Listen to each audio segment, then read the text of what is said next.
Management कहां से शुरू किया था? एसडीएमसी पूरा हो गया ना। उसके बाद में हमने नवाचार, और नवाचार में हम कहां पर आए थे?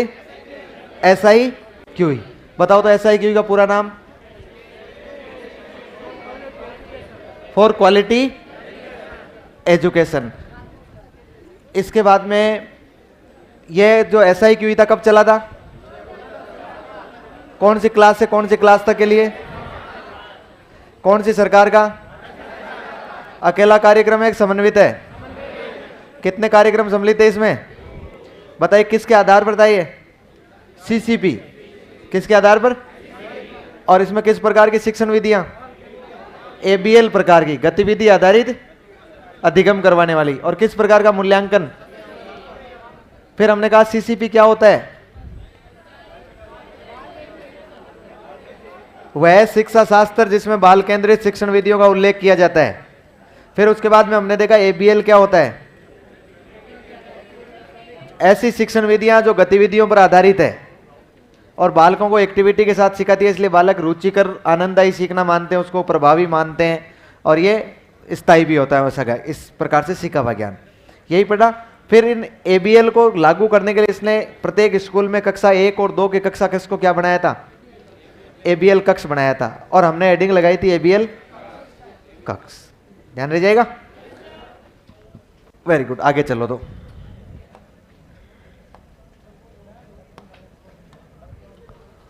कौन सा कक्ष? एबीएल कक्ष, एक्टिविटी बेस्ड लर्निंग रूम। लिखो, एक लाइन लिखो इसमें।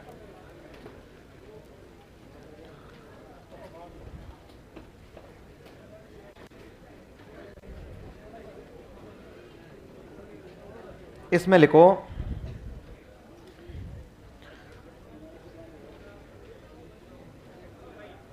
मुख्य श्यामपट्ट के अतिरिक्त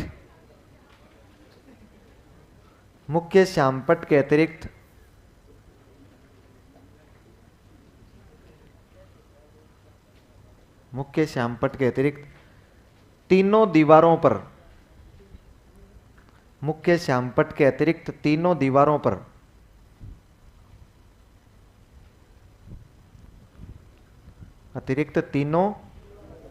पर धरातल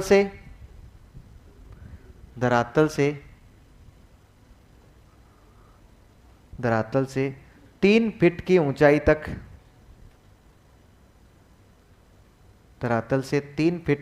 तक,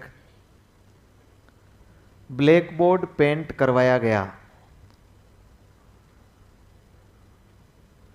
ब्लैक बोर्ड पेंट करवाया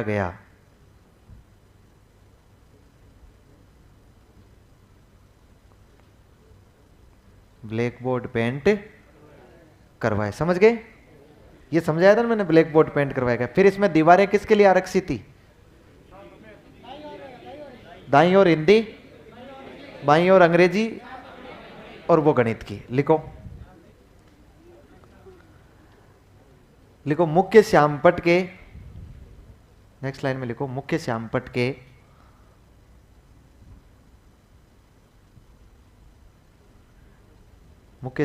दाईं वाली दीवार,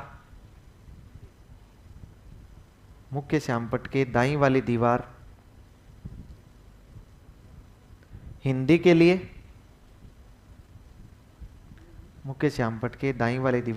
के लिए,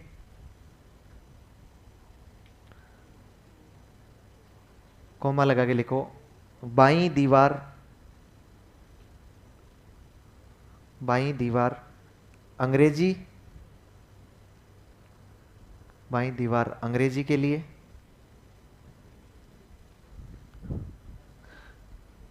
एवं सामने वाली दीवार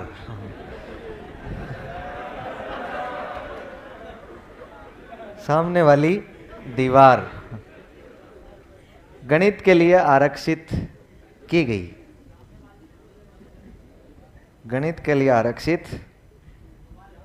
की गई।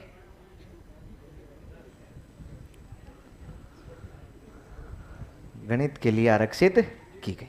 ठीक है, अब मैं इसमें और बाकी कुछ भी नहीं लिखवा रहा हूं ना, गणित के लिए आरक्षित की गई। ठीक है ना, मतलब इस पर हिंदी, इस पर अंग्रेजी और उस पर क्या रह जाएगा, मैथमेटिक्स रह जाएगी। फिर देखिए ये जो रूम था, उस रूम की सिचुएशन मैंने आपको बताई ना, किस तरह से बच्चे बैठते थे गोलाई में। अच्छा, उन बच्चों के इस टेबल पर बहुत सारे फ्लैश कार्ड रखे जाते थे, बहुत सारे फ्लैश कार्ड आते हैं एबीएल किट के माध्यम से, एक्टिविटी बेस्ड लर्निंग किट आता है सर स्कूलों में, अथाह मात्रा में आते हैं, कट्टे भर भर के आते हैं, बोरे भर भर के आते हैं फ्लैश कार्ड के। फ्लैश कार्ड होते हैं, उन पर चित्र बने होते हैं, एक तरफ गिनती वगैरह लिखी होती है, तो बालक चित्र भी बनाएगा और साथ में सीखता भी रहेगा।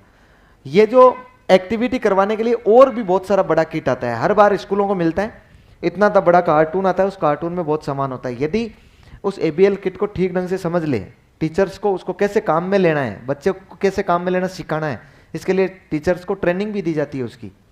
एबीएल किट की आपको ब्लॉक लेवल पर बुलाकर कुछ लोग ट्रेनिंग देंगे और वो ट्रेनिंग में आपको समझाएंगे कि एबीएल में एक एक चीज की गतिविधि कैसे करवानी है। नहीं तो शिक्षक को भी इतनी सारी चीजें समझ में नहीं आती है, बहुत सारी चीजें होती है, किसको कैसे काम में लेना है।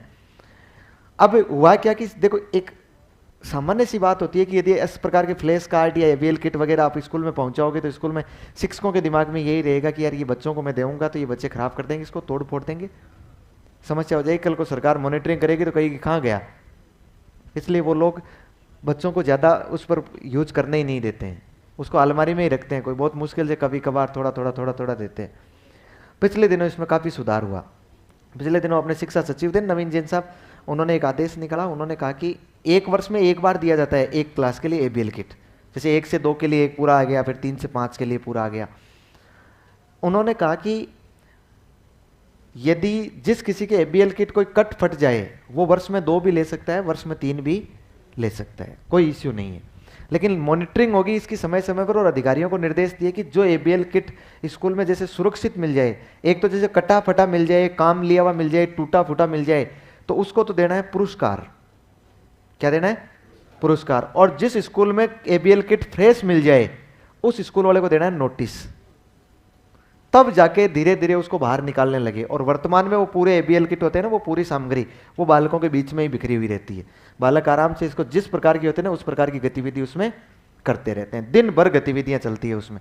दिन भर गतिविधियां जैसे किस प्रकार की गतिविधि चली, मान लीजिए बालक सुबह आया और सुबह आते ही बालक को ये कहते हैं कि चल बैठना नहीं है, चौक के डिब्बे पड़े रहेंगे, उठा चौक, बोर्ड पर लिख। क्या लिखेगा वो बोर्ड पर?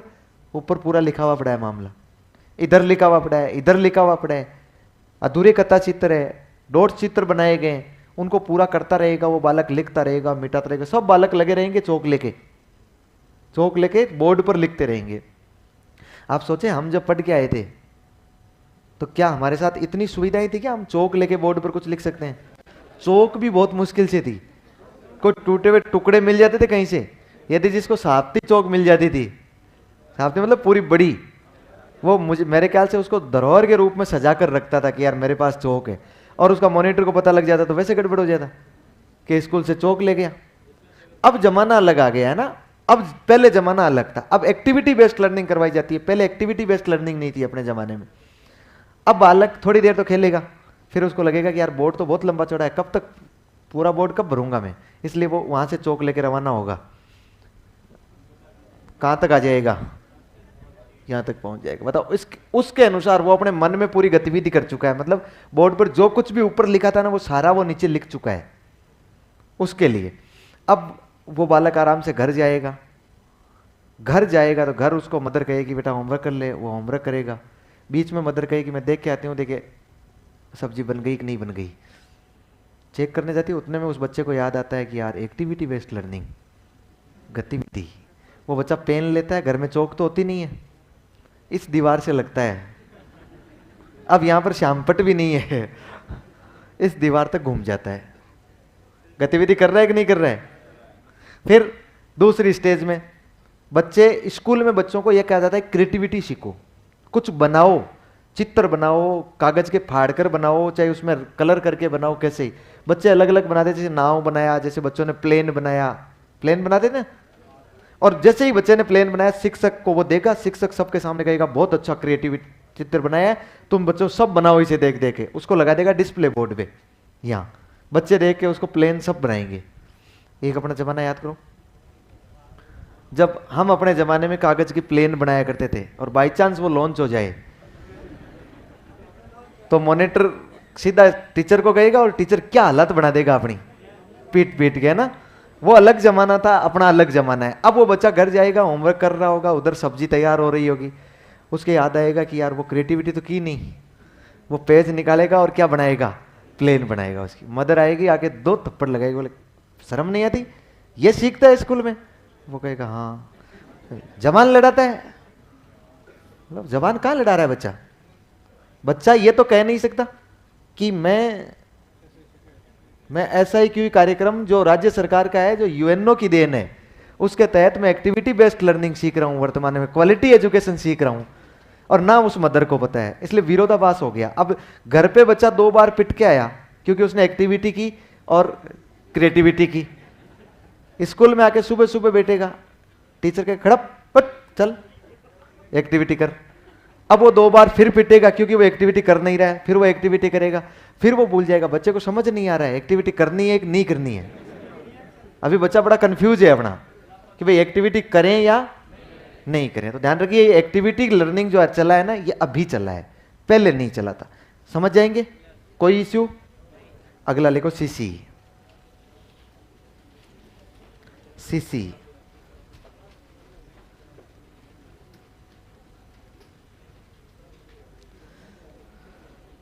क्या होता है? CC सतत एवं व्यापक मूल्यांकन। सतत एवं व्यापक मूल्यांकन।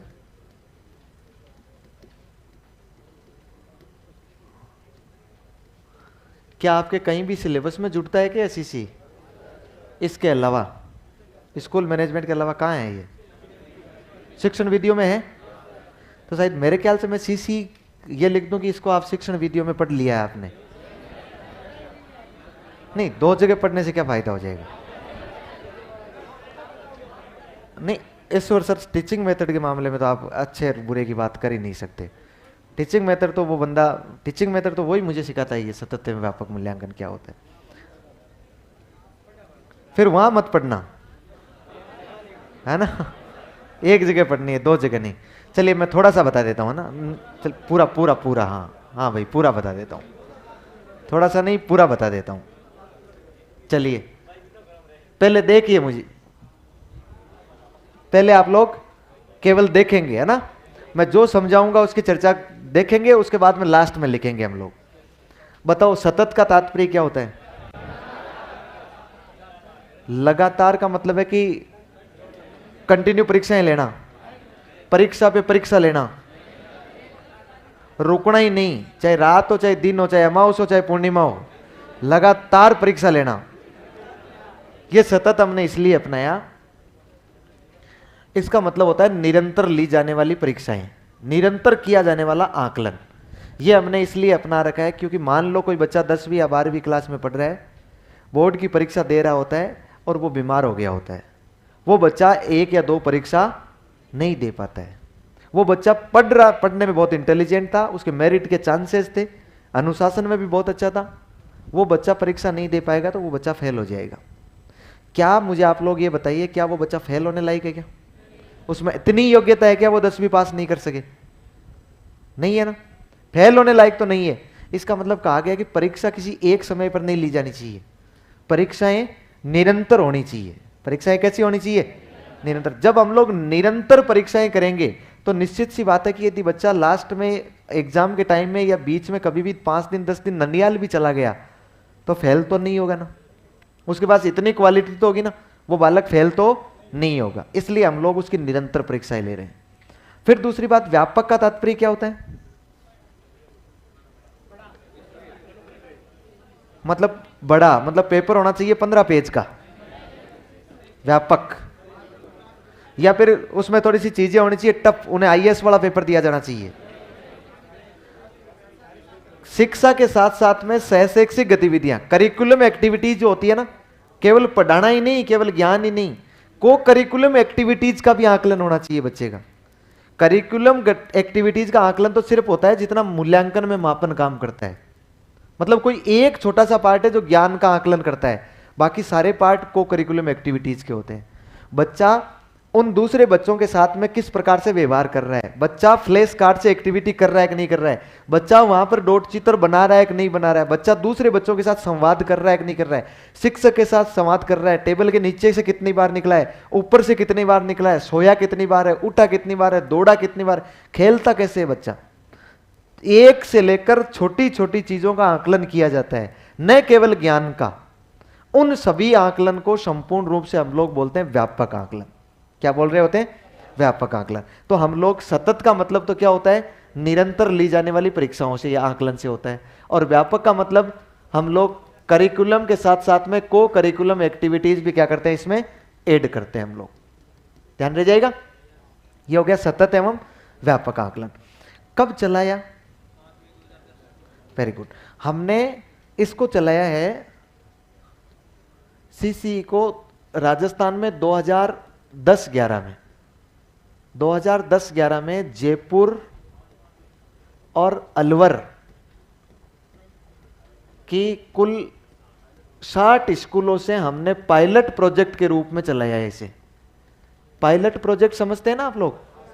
किसी भी योजना को एक साथ लॉन्च नहीं कर दिया जाता है, छोटी सी जगह क्षेत्र पर लगाकर देखा जाता है कि क्या परीक्षण किया जाता है उसका, क्या सही रहा या नहीं रहा। पायलट प्रोजेक्ट हमने किया। वो पायलट प्रोजेक्ट हमने शुरू किया था वास्तव में 5 और 5 कितने होते हैं? 10। 5 मई 2010 को, यानी 2010-11 के सेशन में हमने 60 स्कूलों में क्या चलाया? ये सीसी चलाया पायलट प्रोजेक्ट के रूप में।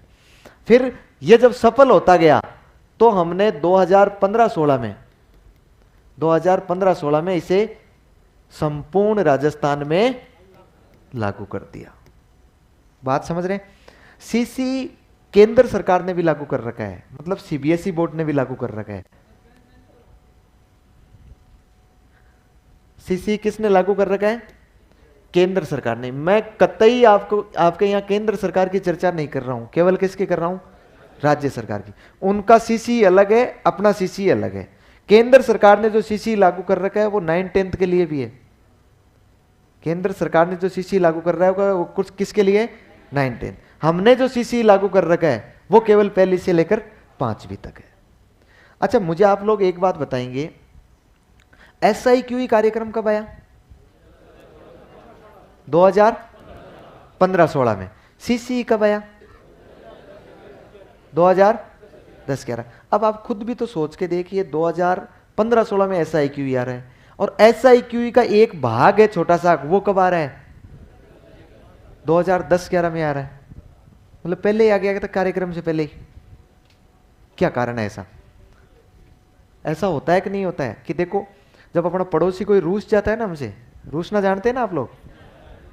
पड़ोसी मतलब परिवार वाले सदस्य, बाकी तो नहीं रूठते हैं वो, लेकिन वो जो कार्यक्रम होता है ना कोई घर में, तब जरूर रूठते हैं वो। तब कहते हैं कि नहीं, अब नहीं आऊंगा मैं। इतने दिन आ रहा था वो, वहीं धूल खा रहा था, लेकिन अब वो कहेगा मैं नहीं आऊंगा। तो फिर अब अपने को पता लग जाता है कि यार ताऊ तो नहीं आएगा भाई। चाल चलन से पता लग जाता है कि मामला क्या है, मामला गड़बड़ है। पिछले 2 दिन से कोई भी उनका बच्चा, कोई भी घर का सदस्य यदि घर में नहीं आया, मतलब सीधा सीधा है, समझ गए हम लोग कि गड़बड़ है, क्योंकि ताऊ के लक्षण जानते हैं हम। तो हम लोग पहले जब कार्यक्रम, जैसे मान लीजिए बान बैठना है, पाठ बैठना है, तो पहला न्योता वही होता है। तो फिर हम सबसे पहले वो होता है ना, वो अपने बच्चे को भेजता है, खुद नहीं जाता है। अपने पिताजी ने अपने को भेजा होगा, बोले जा बुला के ले आ, शीघ्र न्योता दे के आ। आप गए और जाके कहा ताऊ बान बैठ रहा है, पाठ बैठ रहा है, पधारिए, वेलकम। आप आगे वापस। यदि आपके कहने से वो आ गया तो ठीक है, नहीं तो फिर अपने पिताजी खुद जाते हैं। तो देखिए, पहले बाप नहीं आया है, पहले कौन आया है? बेटा। इसका मतलब पहले किसको भेजा गया धरातल पर? सीसी को भेजा गया। बोले मामला सफल हो जाएगा ना, तो फिर SIQE खुद आ जाएगा। ये मामला सफल होता दिखा ना, तो फिर हमने पूरा कार्यक्रम लॉन्च कर दिया और उस कार्यक्रम का नाम क्या रखा?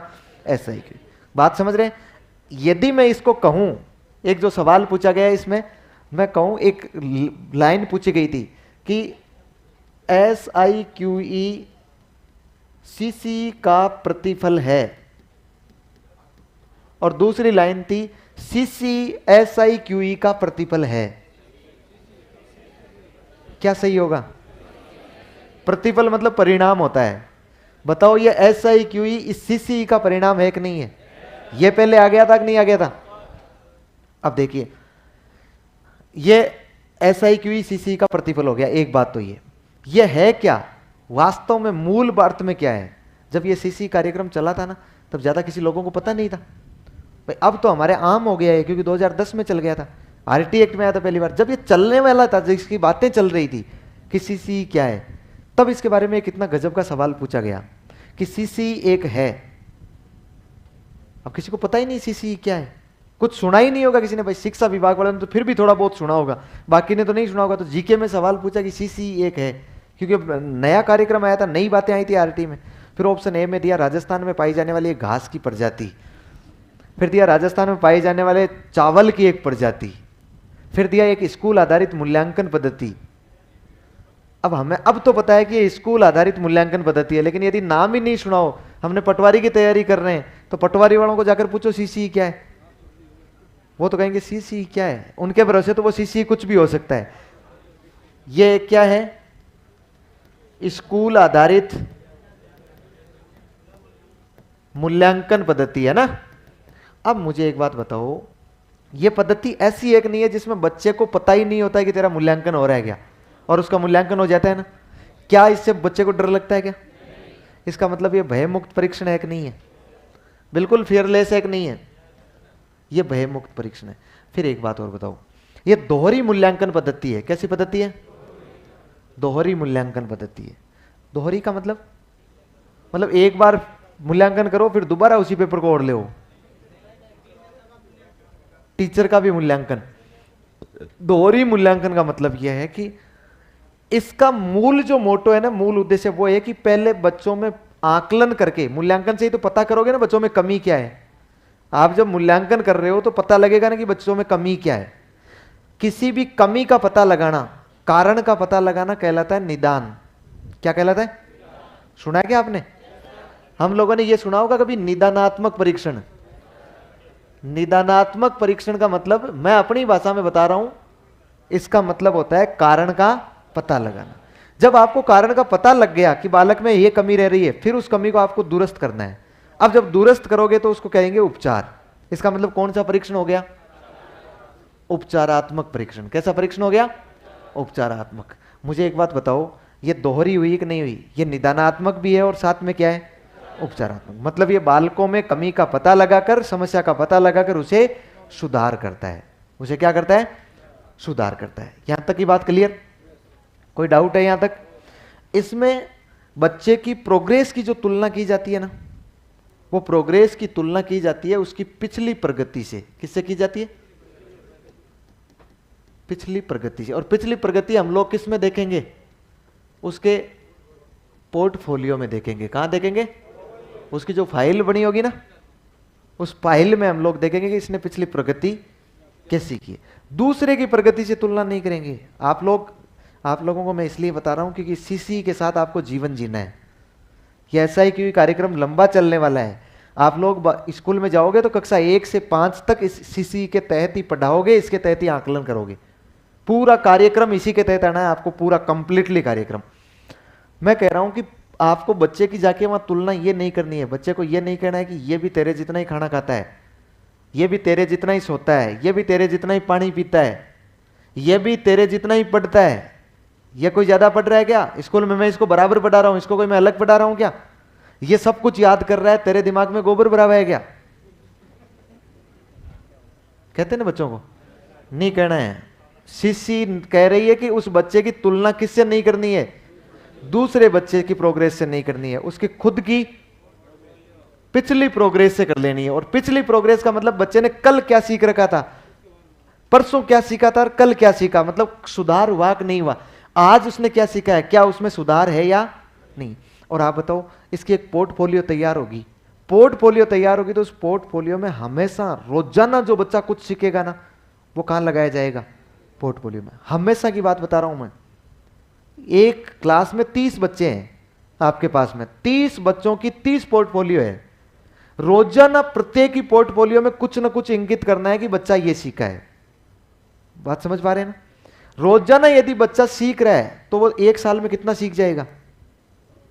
मतलब इतना, यदि पोर्टफोलियो को ढंग से देखा जाए तो बच्चा इतना सीख रहा है कि पहली क्लास का बच्चा 5वीं पास कर रहा है, इतना ज्ञान हो रहा है उसे। अब इसी सी के तहत फेल नहीं किया जाता है। हमने कहा फेल करना गलत है, कहा ना? अच्छा मुझे आप लोग बताइए, फेल नहीं किया जाने के पीछे कारण क्या होता है? कि बच्चे की योग्यता नहीं है, बच्चे ने सीखा नहीं है। यही होता है कि बच्चे ने सीखा नहीं है। उसकी पोर्टफोलियो उठाकर देखो आप, उसमें बच्चा इतना सीख चुका है कि बच्चा 8वीं पास कर ले। आप कह रहे हो फेल नहीं करना है, आप कह रहे हो फेल करें। यदि आपने उस पोर्टफोलियो में कुछ भी नहीं लिखा है, इसका मतलब आप क्या कर रहे थे साल भर? आपका काम क्या था? आपका काम बच्चे को सिखाना था। बच्चे को जब आपने सिखाया है तो फिर बच्चा सीख गया है, तो फिर बच्चा फेल कैसे हो सकता है?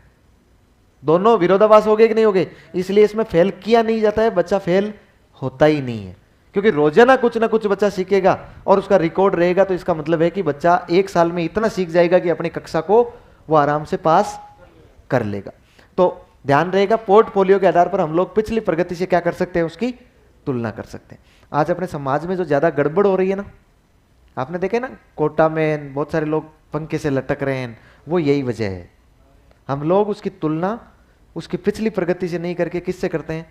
दूसरे वाले से करते हैं। एक 90% का बच्चा जिसने 12वीं में 90% बनाया है, वो बच्चा नीट करने जाएगा।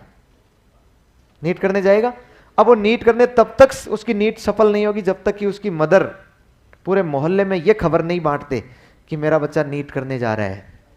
सबको बांट के आएगी कि मेरा बच्चा कोटा जा रहा है, नीट करने जा रहा है, क्योंकि इसके 90% बने हैं। इधर अपने गोलू के बने होते हैं 70%। अपने गोलू की मम्मी को पता लगता है, गोलू की मम्मी कहते हैं हम क्या उस चुड़ैल से कम है? हम कम है क्या? हमारा बच्चा भी कहां जाएगा?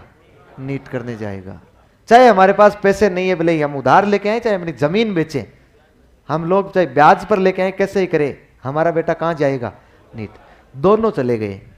अब देखिए वहां पर क्या होगा, प्रत्येक महीने में टेस्ट होगा। टेस्ट होगा तो इसके आए 80%। कितने आए? 80%। इसको कह के भेजा है बहुत मेहनत करनी है, पैसा ब्याज पर लेकर आए, सब कुछ बर्बाद हो जाएगा, मकान गिरवी रख रखा है, कह के भेजा ना। बच्चा मेहनत करेगा, इसने मेहनत की, इसके आए कितने %? 65%। वो गोलू की मम्मी और गोलू के पापा सीधा ये नहीं पूछते हैं कि तेरे कितना है, बोले गेप कितना रहा, क्या उससे आगे निकला गया तू? गेप राख नहीं रहा लंबा। उसको कहते हैं कि बेटा ऐसे काम नहीं चलेगा, वहां मजे करने नहीं गया है, मजे करने नहीं गया, पढ़ने गया, हमारा खर्चा लग रहा है। अगले टेस्ट में ये 81% ले आएगा, अगले परसेंट में ये 70% तक आ जाएगा, 70% तक आ जाएगा। फिर वो रिजल्ट पूछेंगे, फिर 2-4 बात सुनाएंगे। अगले टेस्ट में ये 82% पे आ जाएगा, ये 75% पे आ जाएगा। मुझे बताइए कैपेसिटी से ज्यादा मेहनत कौन कर रहा है? ये बालक कर रहा है ना। लेकिन अब इसकी कैपेसिटी नहीं है बेचारे की, क्या ये इसकी कैपेसिटी को कभी पहुंच पाएगा क्या? बच्चा विशिष्ट होता है, हर बालक विशिष्ट होता है। ये लास्ट में आते आते ये इस गोलू को इतना परेशान कर लेंगे घर वाले, वो कहेंगे कि तू यहाँ ना हमें बर्बाद कर रहा है, तेरा यदि सिलेक्शन नहीं हुआ तो तू आना मत, हमें मुंह मत दिखाना, तूने हमें बर्बाद कर दिया, समाज में नाक कटवा दिया, हमारा जीने लायक नहीं छोड़ा है। वो गोलू कितनी भी मेहनत कर लेगा ना तो इसके बराबर नहीं पहुंच पाएगा, मतलब नीट नहीं कर पाएगा। कितनी भी मेहनत करेगा तो फिर वो बच्चा डिप्रेशन में आएगा। छोटा सा दिमाग होता है, इतना सा कि यार मैंने, मेरी वजह से घर वाले बर्बाद हो गए, मतलब मैं तो इसका मतलब कुपुत्र जन्मा हूं। तो फिर उसको क्या नजर आता है? पंखा। और वो फिर पंखे से लटक जाता है, फिर और कोई इलाज नहीं बचता उसके पास में। वास्तव में ये किस लिए हो रहा है?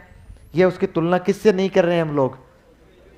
पिछली। हमें ये देखना चाहिए कि उसने पहले क्या किया था। गोलू आजकल ठीक ढंग से कर रहा है कि नहीं कर रहा है? तो गोलू पिछली से अच्छा कर रहा हो ना, तो कभी भी इस प्रकार की कंपटीशन अपने को नहीं करनी है, और स्कूल में जाके बच्चों की भी नहीं करनी है। ठीक है? उसकी पिछली प्रगति से ही तुलना करनी होगी। लिखो 2-4 लाइन सीसी में लिखो। लिखा है सीसी, हेडिंग लगा रखी है, इसमें लिखो सतत का तात्पर्य, सतत का तात्पर्य, सतत का तात्पर्य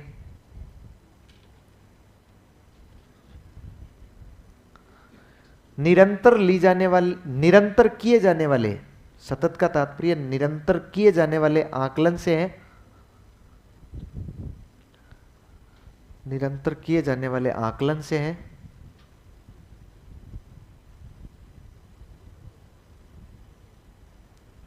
जबकि व्यापक का तात्पर्य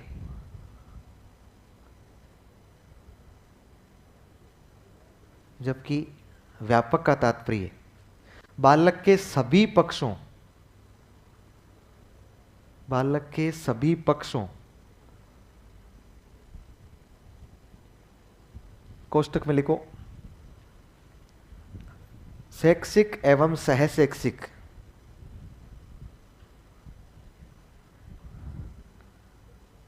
बालक के सभी पक्षों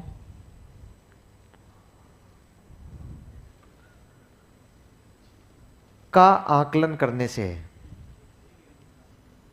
का आकलन करने से है। कोष्टक तो बंद कर देना है वापस, का आकलन करने से है। फिर लाइन बदल के लिखो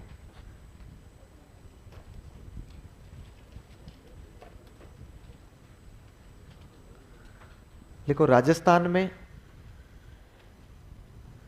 इसकी शुरुआत, राजस्थान में इसकी शुरुआत 2010-11, राजस्थान में इसकी शुरुआत 2010-11 से, कोष्टक में लिखो 5-5-10,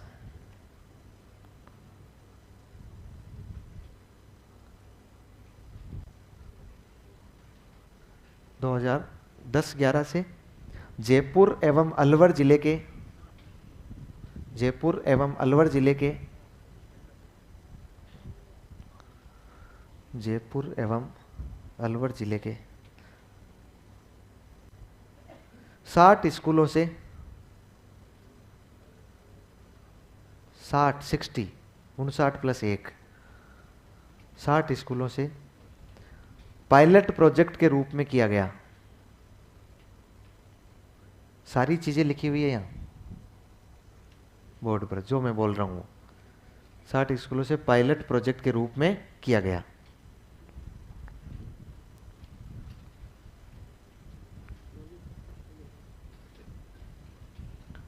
हो गया। फिर नेक्स्ट लाइन में लिखो 2015-16 से, 2015-16 से इसे संपूर्ण राजस्थान में लागू कर दिया गया, इसे संपूर्ण राजस्थान में लागू कर दिया गया।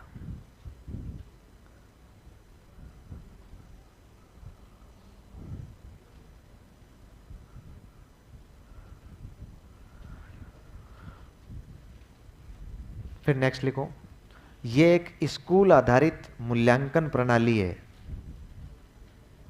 ये एक स्कूल आधारित मूल्यांकन प्रणाली है।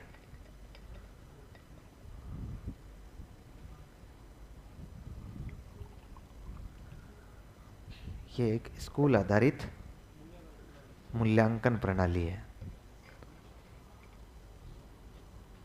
फिर नेक्स्ट लिखो ये भयमुक्त एवं दोहरी मूल्यांकन प्रणाली है, ये भयमुक्त एवं दोहरी मूल्यांकन प्रणाली है।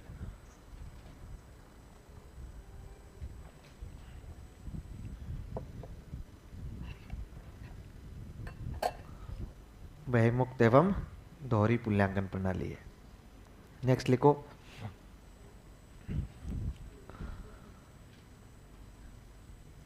इसके द्वारा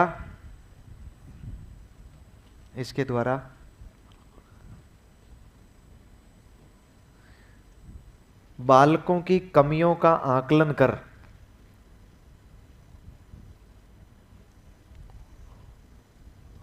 इसके द्वारा बालकों की कमियों का आकलन कर उसे उसमें सुधार किया जाता है, उसमें सुधार किया जाता है।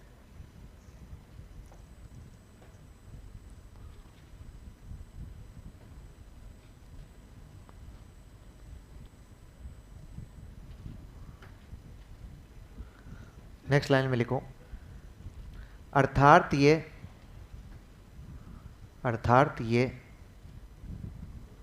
निदानात्मक एवं उपचारात्मक प्रकार का परीक्षण है। निदानात्मक एवं उपचारात्मक प्रकार का परीक्षण है।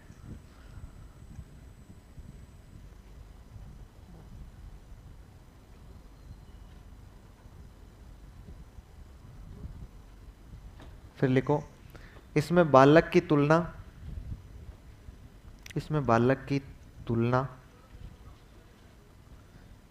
ये निदानात्मक एवं उपचारात्मक, क्या लिखा था आपने, दोनों प्रकार का परीक्षण है। ये तो लिख लिया ना, अर्थात ये निदानात्मक एवं उपचारात्मक दोनों प्रकार का परीक्षण है। चलो आगे, इसमें बालक की तुलना उसकी पिछली प्रगति से की जाती है, उसकी पिछली प्रगति से की जाती है, प्रोग्रेस से, उसकी पिछली प्रगति से की जाती है, न कि दूसरे बालक से।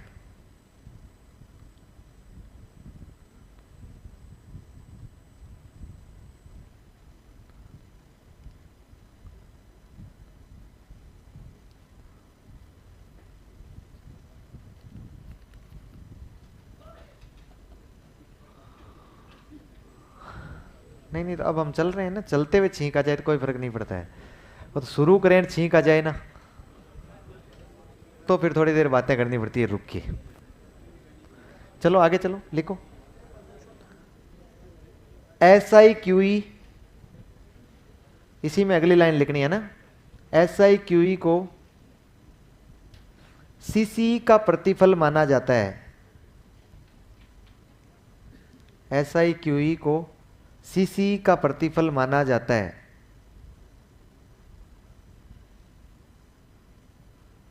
CCE का प्रतिफल माना जाता है।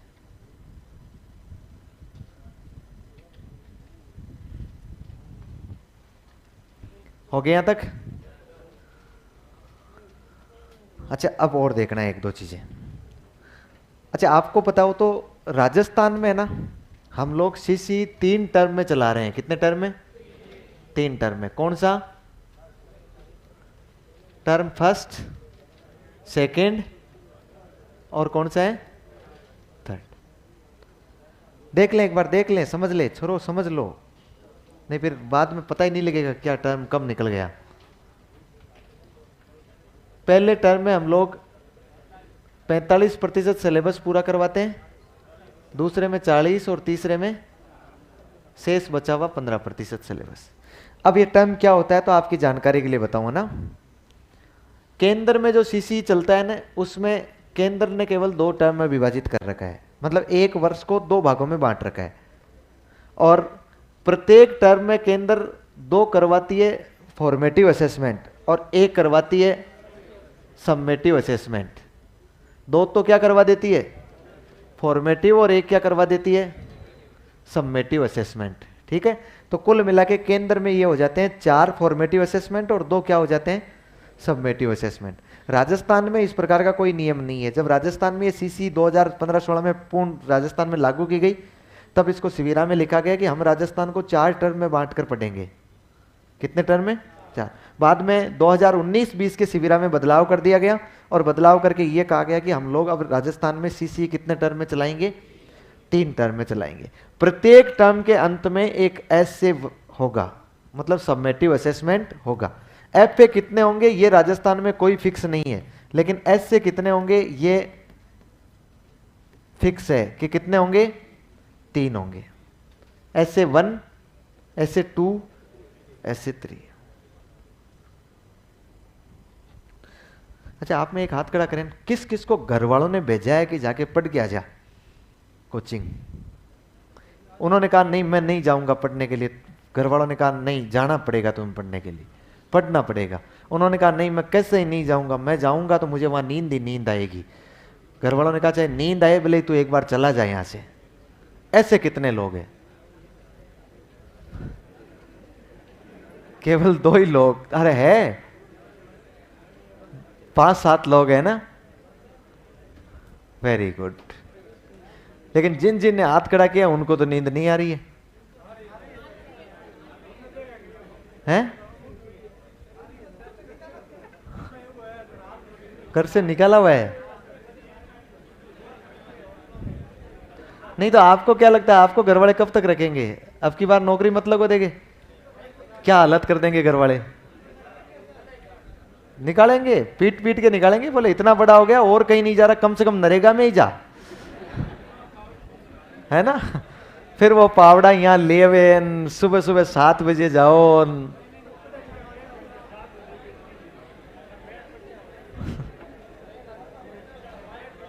हैं? नहीं नहीं, नरेगा वाला काम ठीक है ना, चौधरी तो करनी होती है।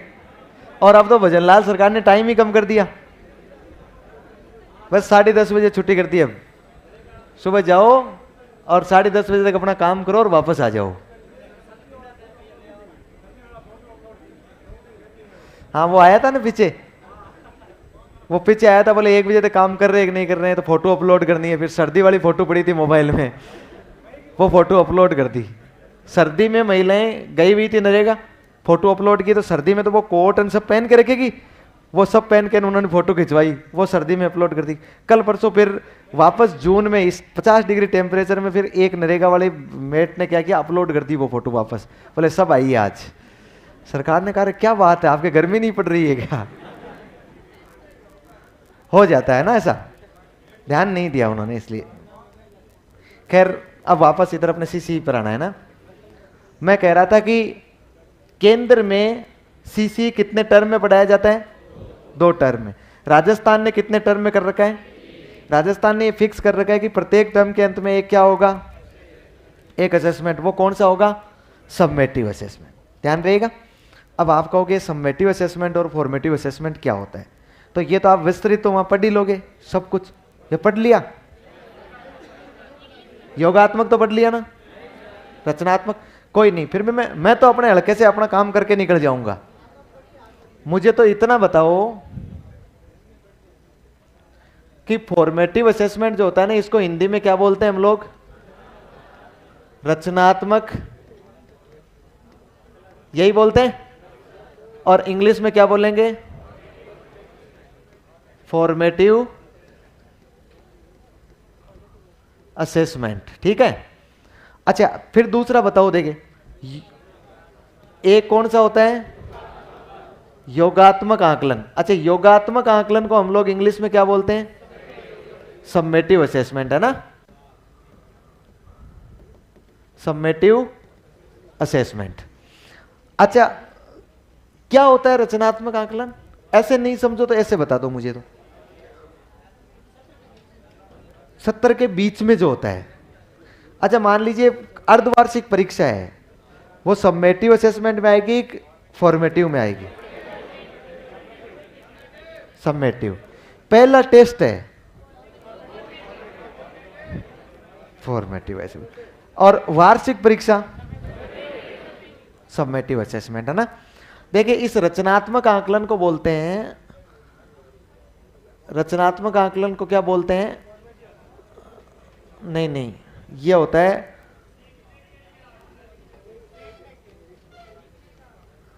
Assessment for learning. मतलब क्या हो जाएगा? सीखने के लिए आकलन।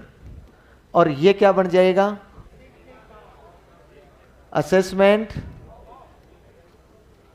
देखिए माइनरी अंतर है इनमें ना, ऑफ लर्निंग, मतलब सीखने का आकलन।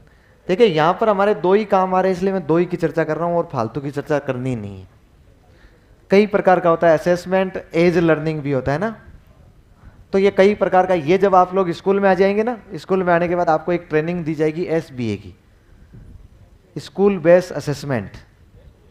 हाँ स्कूल बेस्ड असेसमेंट मतलब विद्यालय आधारित आकलन कैसे किया जाता है। उस समय आपको वहां पर कोई मेरे जैसा एमटी मिलेगा या कोई कोई और एमटी मिलेगा, कोई भी जो आपको एसबीए की ट्रेनिंग दे रहा होगा, वो वहां पर आपको विस्तृत समझाएगा कि किस कैसे विद्यालय आधारित आकलन किया जाता है।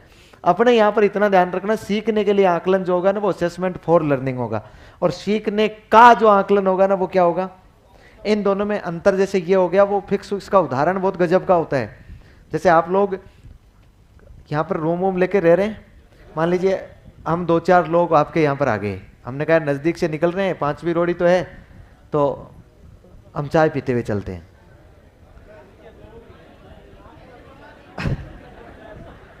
अब हम लोग आए तो हम 2-4 लोग बैठे, तो आपने कहा मैं चाय बना के लाता हूँ या चाय बना के लाती हूँ। आप लोग किचन में चाय बनाने चले गए, आपने चाय, हमने कहा था कि दूर से आए हैं, थोड़ा सा ढंग की चाय होनी चाहिए, दूर से आए हैं तो थके हुए हैं, तो पैरासीटामोल की जरूरत नहीं पड़े, ऐसी चाय होनी चाहिए।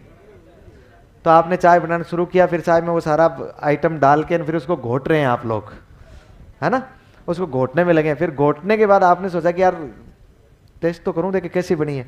आपने चम्मच से एक बूंद निकाला, टेस्ट किया, आपने कहा यार थोड़ी सी चीनी कम है, फिर आपने उसमें चीनी डाल दिया, फिर आपने उसको और घोटना शुरू किया, फिर आपने टेस्ट किया, आपको लगा कि यार थोड़ी अदरक कम है, आपने थोड़ी सी उतने अदरक डाल दी, फिर आपने उसको घोटा, फिर आपने उसको छान के हम तक लेकर आए, और हमने एक कप लिया और लेके हमने एक घूंट लेते हुए कहा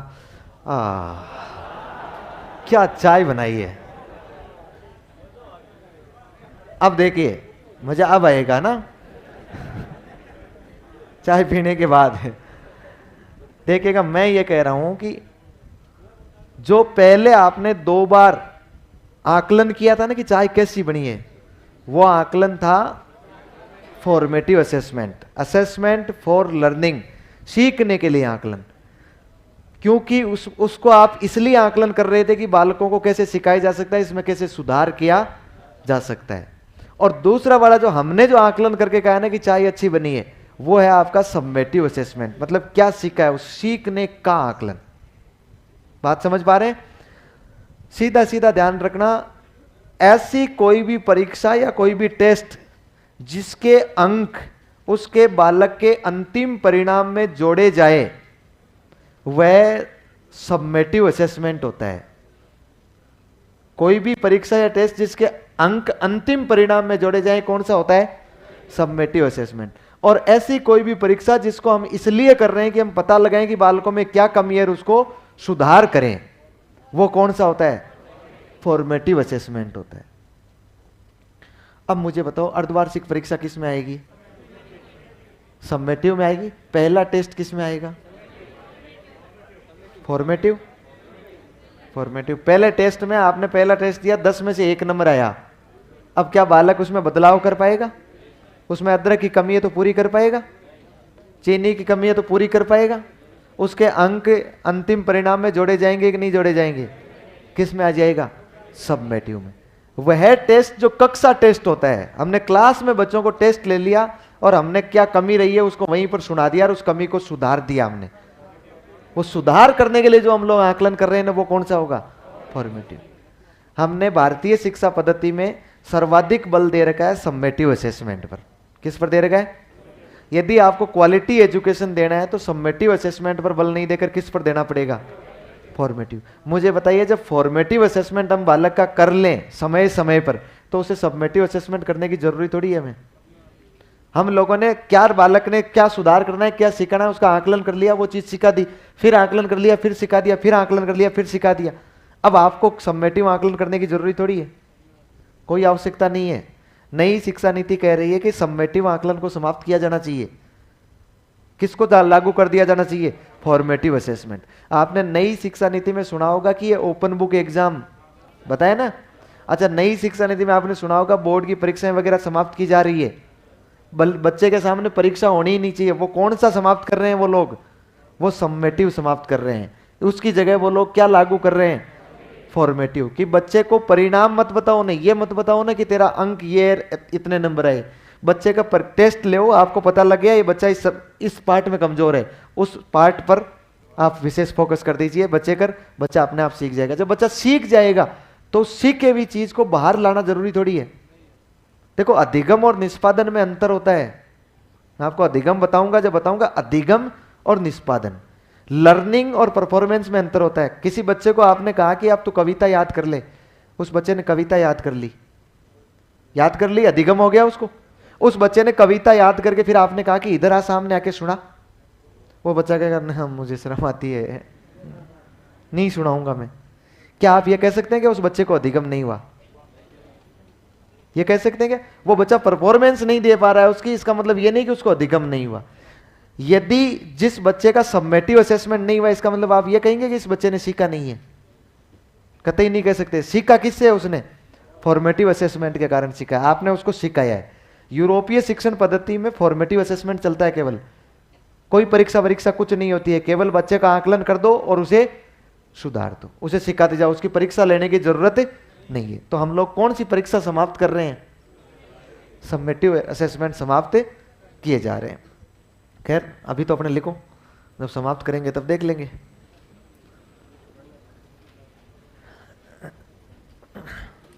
क्या लिखा है आपने? प्रतिफल है। इसके बाद आगे लिखो लाइन बदल के और ऐसे लिखो, राजस्थान में इसे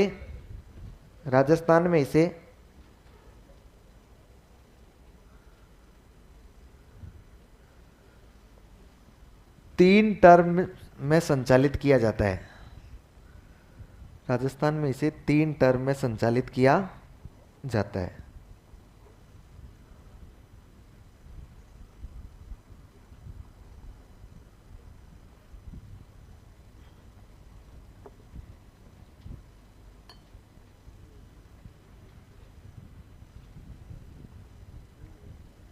राजस्थान में इसे 3 टर्म में संचालित किया जाता है। ये इस तरह से बांट लो, 3 टर्म। ये 45%, 40% और 15% सिलेबस है भाई। पहले टर्म में ये इतना सिलेबस हो जाएगा, दूसरे में इतना हो जाएगा और तीसरे में इतना हो जाएगा।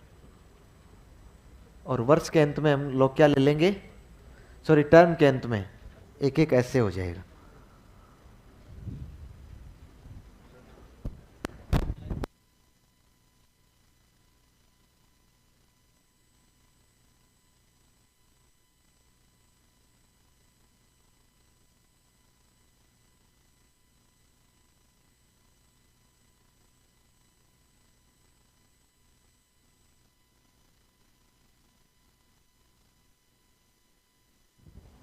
सर प्रथम द्वितीय तृतीय परक के नंबर तो ऐड होते हैं ना, तो वो फॉर्मेटिव कैसे हैं?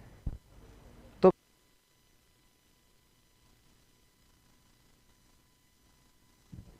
आ रही है आवाज? नंबर ऐड होते हैं तो फिर फॉर्मेटिव नहीं है, सबमेटिव है। मैंने कब बताया फॉर्मेटिव है? हाँ।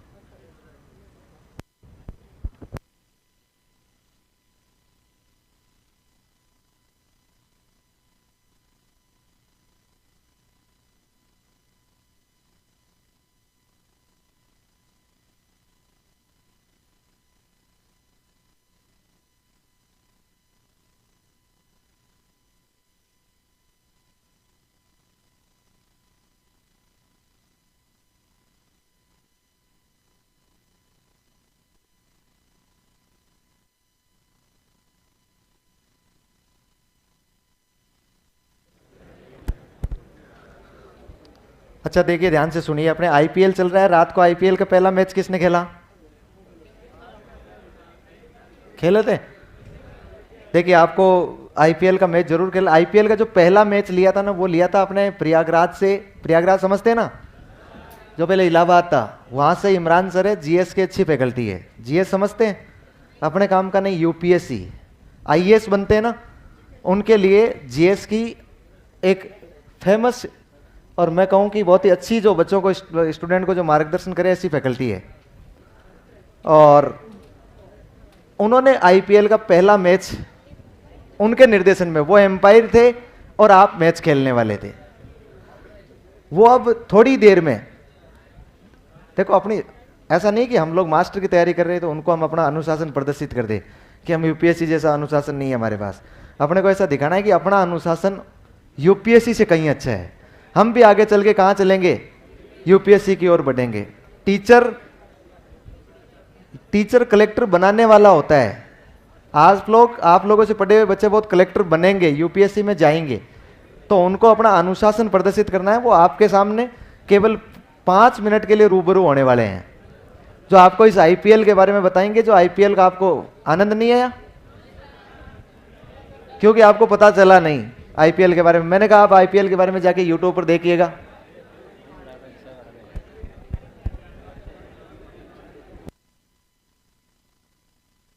तो अपने बीच में इमरान सर जो प्रयागराज से आए ना, वो अपने बीच में आ रहे हैं। जोरदार तालियों से इन सर का स्वागत होना चाहिए। स्टैंड ऑपरेशन दिया जाना चाहिए। एक बार खड़े होकर जोरदार तालियों से स्वागत। क्योंकि आप प्रयागराज में जीएस की एक अच्छी फैकल्टी के तौर पर काम कर रहे हैं और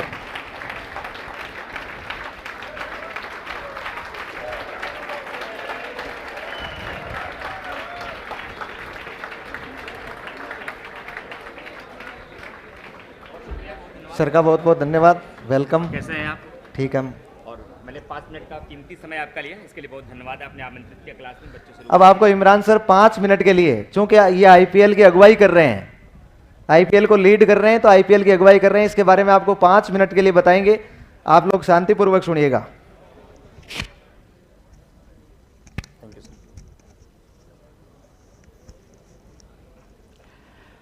सबसे पहले जोधपुर वालों, very good morning to all of you. हो गई है पर्वत पीर सी पिघलनी चाहिए, इस हिमालय से अब नई गंगा निकलनी चाहिए। मेरा मकसद सिर्फ हंगामा खड़ा करना नहीं, मेरी कोशिश की जोधपुर की सूरत अब बदलनी चाहिए।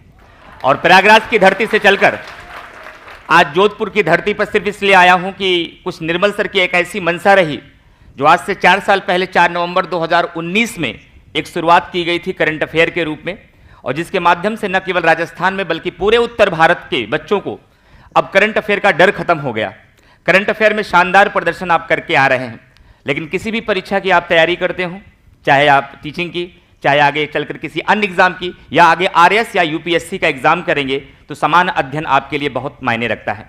वैसे तो समान अध्ययन के लिए आपके लिए सभी टीचर्स यहाँ लगे हैं, रेगुलर आप पढ़ाई करते हैं, लेकिन बैचेस की एक लिमिटेड सीमा होती है कि 6 महीने बैच किया, साल भर बैच किया।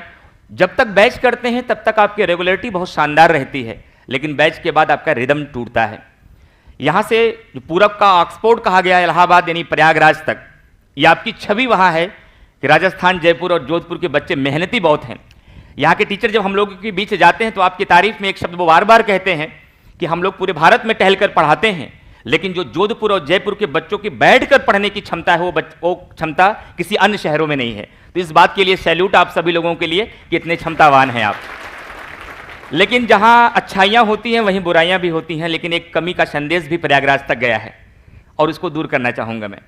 दूसरा संदेश ये गया है कि मेहनती जो बच्चे बहुत होते हैं, 8 से 10 घंटे की पढ़ाई करने की मादा होती, क्लास में एक साथ एक रिदम में 6 घंटे बच्चे बैठ लेते हैं। लेकिन दूसरी समस्या यह है कि जोधपुर और जयपुर के बच्चे पढ़ाई तब करते हैं जब परीक्षाएं बहुत नजदीक होती हैं, और यही सबसे बड़ी कमी है आपकी।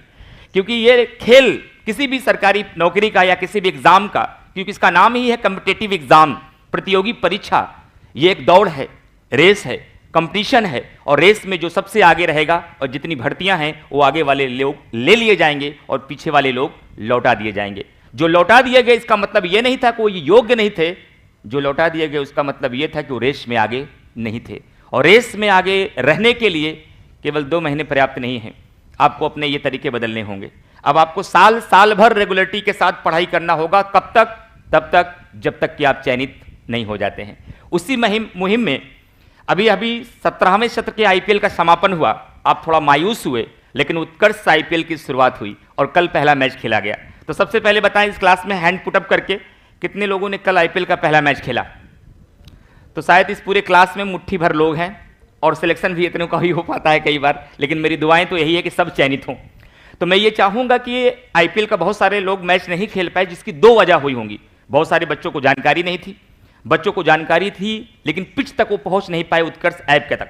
तो मैं संक्षिप्त रूप में केवल 5 मिनट, क्योंकि बीच में क्लास चल रहा है, मैंने सर का क्लास भी डिस्टर्ब किया, 2 मिनट में आपको समझाना चाहूंगा कि निर्मल सर के प्रयास से एक आईपीएल की शुरुआत की गई, जिसका मुख्य उद्देश्य है पूरे उत्तर भारत के भीतर एक दिवसीय परीक्षा से लेकर सिविल सेवा तक की परीक्षा की तैयारी जो बच्चे कर रहे हैं उसका बैकबोन माना जाता है एनसीईआरटी।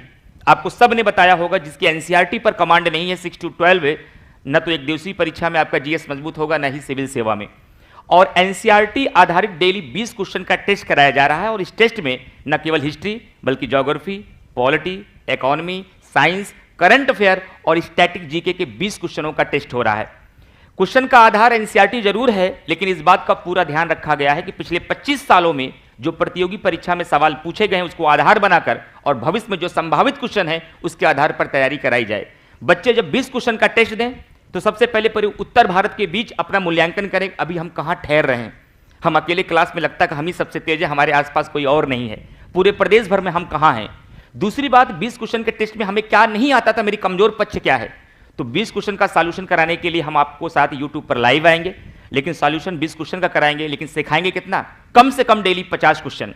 और इस प्रकार से आईपीएल में हम सिखाने वाले हैं कि आगामी चाहे आप लोग टीचर्स की तैयारी कर रहे हो या फिर किसी अन्य प्रतियोगी परीक्षा की, आप जिस भी एग्जाम में 6 महीने बाद जाएंगे, ये मेरा प्रॉमिस है। आज मैं जोधपुर में इस क्लास में प्रॉमिस कर रहा हूं, हर एग्जाम में करंट अफेयर के जैसे कुमार गौरव सर की क्लास से अमूमन क्वेश्चन आपके एग्जाम में मिलते हैं, तो जीएस के कम से कम 30 से 40% क्वेश्चन केवल आईपीएल के सीरीज से होंगे, ये प्रॉमिस है मेरा आपसे। लेकिन उसके लिए आपको रेगुलर वे में क्लास करना होगा। टाइमिंग मैंने इसीलिए रखी, जबकि मेरा यूपीएससी से लेकर यूपीपीसीएस तक क्लास होता है, answer writing batch, foundation batch, लेकिन मेरी इच्छा थी कि हम लोगों का जो अनुभव है, जो ज्ञान है, जो हम लोगों ने अपने पूरे जीवन में सीखा है, उसका लाभ केवल सिविल सेवा के बच्चे न लें, बल्कि पूरे उत्तर भारत में जो किसी भी प्रतियोगी परीक्षा की तैयारी कर रहे हैं, अगर जीएस के रूप में उनकी थोड़ी भी मदद कर पाऊंगा तो शायद मैं अपना जीवन सार्थक समझ पाऊंगा। इसलिए मेरी भी इच्छा थी कि इस आईपीएल मैच को मैं खेलूं, मैं होस्ट करूं और मैं बच्चों को प्रैक्टिस कराऊं और निर्मल सर के सपनों को साकार करूं और जोधपुर से लेकर पूरे उत्तर भारत के बच्चों को लक्ष्य तक पहुंचाने में मैं मदद कर पाऊं। तो आज से क्या आप लोग आईपीएल मैच में जुड़ने वाले हैं? रात को 9 बजे ये मैच होगा। मैच कैसे खेलना है इसके लिए एक वीडियो आपके उत्कर्ष क्लासेस के मेन यूट्यूब चैनल पर मैंने परसों लॉन्चिंग के डे में बता दिया था, वहां जाकर आप देख सकते हैं कैसे हमें टेस्ट देना है।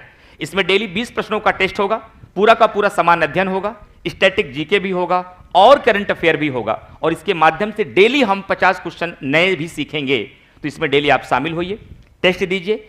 फिलहाल इसमें बहुत सारी पुरस्कार राशि है, पुरस्कार राशि आपको न मिल पाए तो मायूस नहीं होना है, क्योंकि इसका मुख्य उद्देश्य क्या है, आपकी जीएस की तैयारी को मजबूत करना है। और रेगुलर वे में ये चलेगा, मंडे टू फ्राइडे चलेगा। क्रिकेट के आईपीएल की तरह 2 महीने में आपको निराश करके नहीं जाएगा, ये हमेशा आईपीएल का मैच आपके साथ रहेगा और हर रोज 9 बजे मैं आपको मिलूंगा। और जब जब मुझे मौका मिलेगा मैं जोधपुर, जयपुर आऊंगा और आपके बीच ऑफलाइन भी आऊंगा। टेस्ट देने के बाद, करने के बाद मेरा ऐसा मानना है कि कोई भी प्रोग्राम जब कोई मैनेजमेंट या कोई टीचर या कोई भी व्यक्ति शुरू करता है तो अपने हिसाब से बेस्ट पॉलिसी बनाता है, लेकिन पॉलिसी जिसके लिए बनाई गई है उनकी सहमति बहुत जरूरी है, उनकी राय बहुत जरूरी है कि सर हम लोग टेस्ट तो दे रहे हैं आईपीएल का, आईपीएल हम खेल भी रहे हैं, लेकिन आईपीएल में अगर ऐसा हो जाता हमारा और लाभ होता। आईपीएल में ये चैलेंजेस आ रहे हैं, प्लीज इस पे काम किया जाए। तो अपने सुझाव भी देते रहिएगा ताकि हम और नवाचार करते रहें और इस आईपीएल को मंच को इतना बड़ा मंच बनाया जाए। जैसे आईपीएल ने एक नया मंच दिया, आज भारत में बहुत सारे सितारे उभर के आए और इसी आईपीएल के माध्यम से पूरे उत्तर भारत में नए सितारे निकलकर बाहर आए और चयनित हों और अपने घर के सपनों को, अपने माँ बाप के सपनों को पूरा कर पाएं। मेरा मानना है कि कोई भी लक्ष्य मनुष्य के साहस से बड़ा नहीं, हारा वही है इतिहास में अब तक जो अंत तक लड़ा नहीं। तो लड़ने का मादा रखिए, हम सब मिलकर जरूर जीतेंगे। और मुझे पूरी उम्मीद है कि आप लोग ये गलती नहीं करेंगे 2 महीने वाली, 3 महीने वाली, वैकेंसी का इंतजार नहीं करेंगे। अगर तैयारी का मन बना लिया है तो लग जाइए पूरे जोश के साथ। जीवन एक बार मिला है, एक बार में सब कुछ झोंक दीजिए। घर वाले भी बार बार आपको अवसर देने वाले नहीं हैं। जो अवसर आपको मिला है, अपने पास जितनी क्षमता है, जब तक आप अपनी पूरी क्षमता नहीं झोंकेंगे अपनी इस तैयारी में, तब तक आप तैयारी का हिस्सा बन पाएंगे लेकिन नौकरी का हिस्सा नहीं बन पाएंगे। और नौकरी का हिस्सा बनने के लिए लोगों से अलग काम करना होगा, तभी लोगों से अलग परिणाम आएगा। तो मैं उम्मीद करता हूं आज से आप लोग सभी लोग आईपीएल सेशन में जुड़ेंगे और आज से आईपीएल खेलेंगे और निरंतरता के साथ खेलेंगे और अपने सुझाव यूट्यूब में कमेंट बॉक्स के माध्यम से देते रहेंगे। और मैं अपनी पूरी ताकत लगाऊंगा कि मैं पूरे उत्तर भारत के बच्चों को जीएस में एक बेहतर प्रदर्शन करा सकूं, उनके अंदर एक नया मोटिवेशन ला सकूं और जीएस की बेसिक से लेकर हाई लेवल तक की मैं चीज़ों को सिखा सकूं। और निसंदेह रूप से जब मानव चाहता है तो कर लेता है, क्योंकि मैं कहता हूं मानव जब जोर लगाता है ना तो पत्थर भी पानी बन जाता है। तो हम इधर से जोर लगाएंगे, आप उधर से जोर लगाएंगे, हमारी पूरी टीम जोर लगाएगी और हम जरूर जीत जाएंगे। बहुत शुक्रिया, बहुत धन्यवाद जोधपुर वालों, और आपसे मिलकर बहुत अच्छा लगा। और सबसे ज़्यादा धन्यवाद करना चाहूँगा सर का कि इस कीमती समय में मुझे 5 मिनट का समय दिया। जिससे मैं अपनी बात आपके बीच आकर रख सका। All the best. दोबारा आऊं तो मुस्कुराते चेहरों के साथ आप मिलिए। Very thank you to all of you.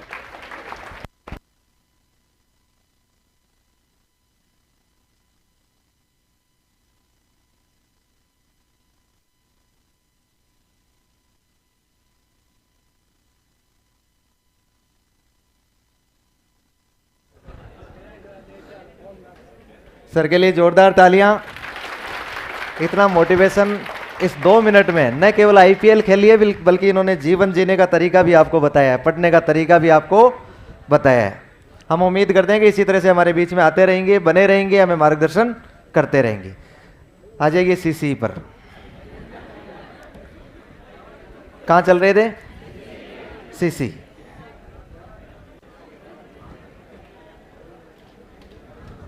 छोरा तेरे से शांत नहीं रहा जाता रे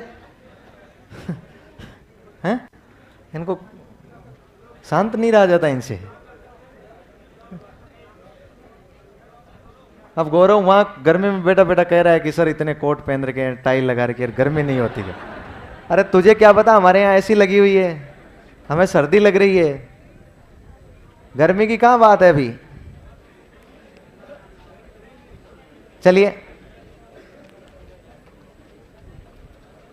विद्यालयों में भी टीचर एग्जाम के चक्कर में या परफॉर्मेंस के चक्कर में फिर भी पढ़ाते हैं, लेकिन इसके साइड इफेक्ट भी तो हो सकते हैं। देखिए, कोई भी कार्य होगा उसके साइड इफेक्ट निसंदेह होंगे, लेकिन अपने को उसकी नेगेटिविटी को दूर करना है। हम लोग किस लिए शिक्षक बन रहे हैं?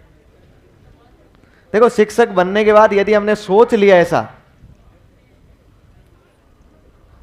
हाँ हाँ, आलेश मुझे कह रहा है कि एक लड़का लिख रहा है कि लड़का ये है, क्या लिख रहा है? ज्यादा लड़के ने लिखा है लव यू सर। क्या क्या हो गया है? हाँ, तो इसमें क्या बड़ी बात है? कोई लड़की लिखती तो फिर सोचने की बात थी।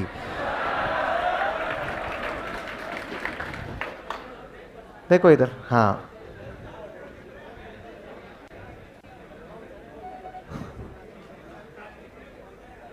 चलिए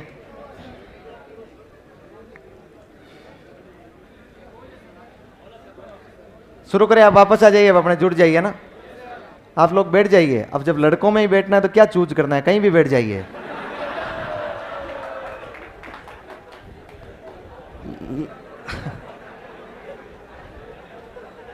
कहाँ चल रहे थे हम लोग? सीसी में चल रहे थे ना। और सीसीटी में एक तो था फॉर्मेटिव और एक था सबमेटिव। समझ में आ गया आपको? कुछ कुछ को 2 दिन बाद में समझ में आता है, घर जाने के बाद पता लगता है क्या कह गया वो। 3 टर्म में बांट दिया। प्रत्येक टर्म के अंत में क्या हो गया? ऐसे 1, ऐसे 2, ऐसे 3 लिख लिया आपने। फिर अब ये भी लिख लो नीचे अलग से। यहां तक 3 टर्म में बांट दिया आपने ना, ये चीज लिख ली है। फिर अलग से एक लाइन में लिखो, प्रत्येक टर्म के अंत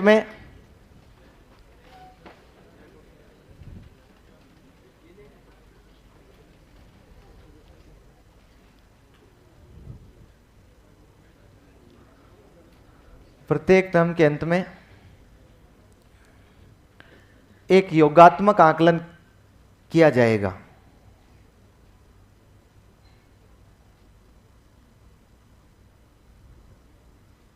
एक योगात्मक आकलन किया जाएगा।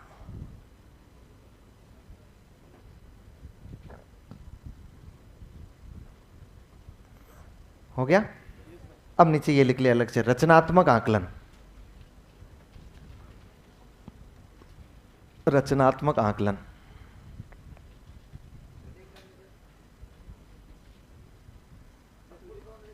हाँ, मतलब रचनात्मक आकलन की एक लाइन लिख लेंगे। ये रचनात्मक आकलन ही अपने आप में सब हेडिंग है।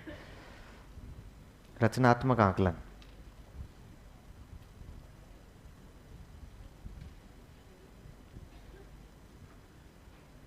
फॉर्मेटिव असेसमेंट कहते हैं इसको इंग्लिश में।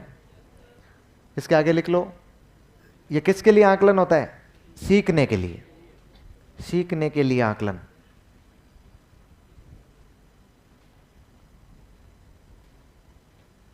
सीखने के लिए आकलन। इंग्लिश में क्या कहेंगे इसे? Assessment for learning. फोर और ऑफ का अंतर होता है इन दोनों में।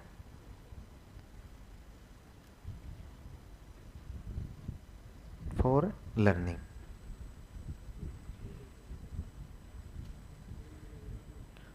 हो जाएगा। अब इसमें एक लिख सकते हैं ना, इसका उद्देश्य कमियों का आकलन कर उसे सुधारना होता है। इसका उद्देश्य कमियों का, बालक की जो कमी रह रही है ना, आकलन कर उसे सुधारना होता है।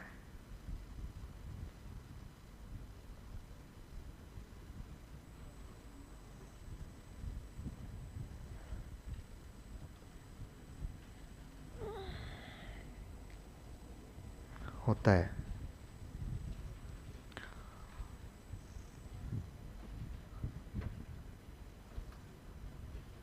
फिर दूसरा लिख लो, ये योगात्मक आकलन, समेटिव असेसमेंट।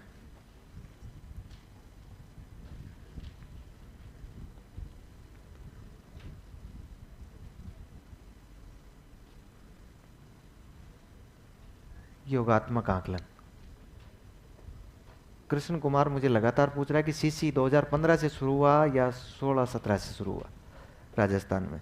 देखिए, इसे संपूर्ण राजस्थान में 2015-16 से शुरू कर दिया। उसके बाद में भी इसमें स्कूलें बढ़ती की जा रही है। इसका क्या कारण है? इसका कारण ये है कि इससे केवल उसी स्कूलों में चलाया गया जो स्कूलें या तो 1 से 10 तक चल रही थी या 1 से 12 तक चल रही थी। इसलिए जैसे जैसे स्कूल आगे 10 से 12 तक क्रमोन्नत होते गए, उन स्कूलों में इस सीसी को भी आगे लागू रखा गया। इसलिए आपको कई जगह ऐसा मिल जाएगा कि ये 2015-16-17 में चला है, 2015-16 से चला था और फिर हर साल इसमें स्कूलें बढ़ाई गई है। ये हो गया असेसमेंट ऑफ लर्निंग, सीखने का आकलन। सीखने का आकलन।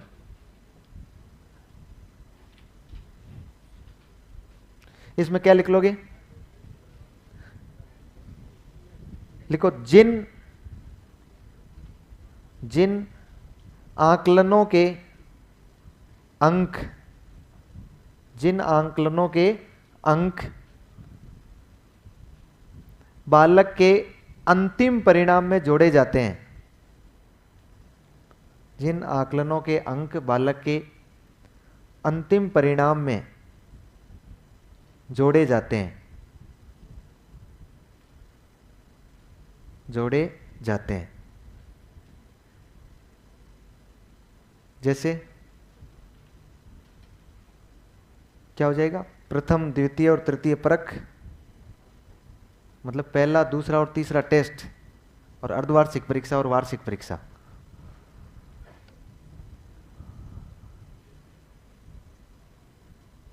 जैसे प्रथम, द्वितीय और तृतीय परख, अर्धवार्षिक परीक्षा, वार्षिक परीक्षा।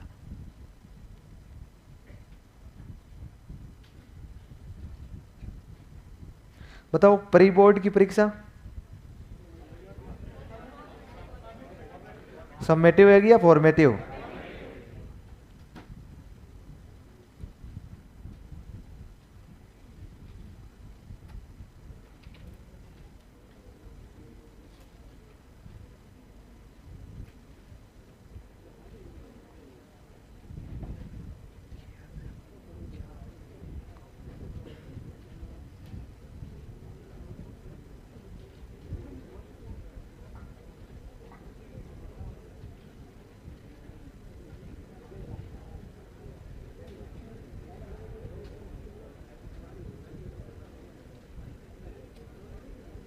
हो गया क्या?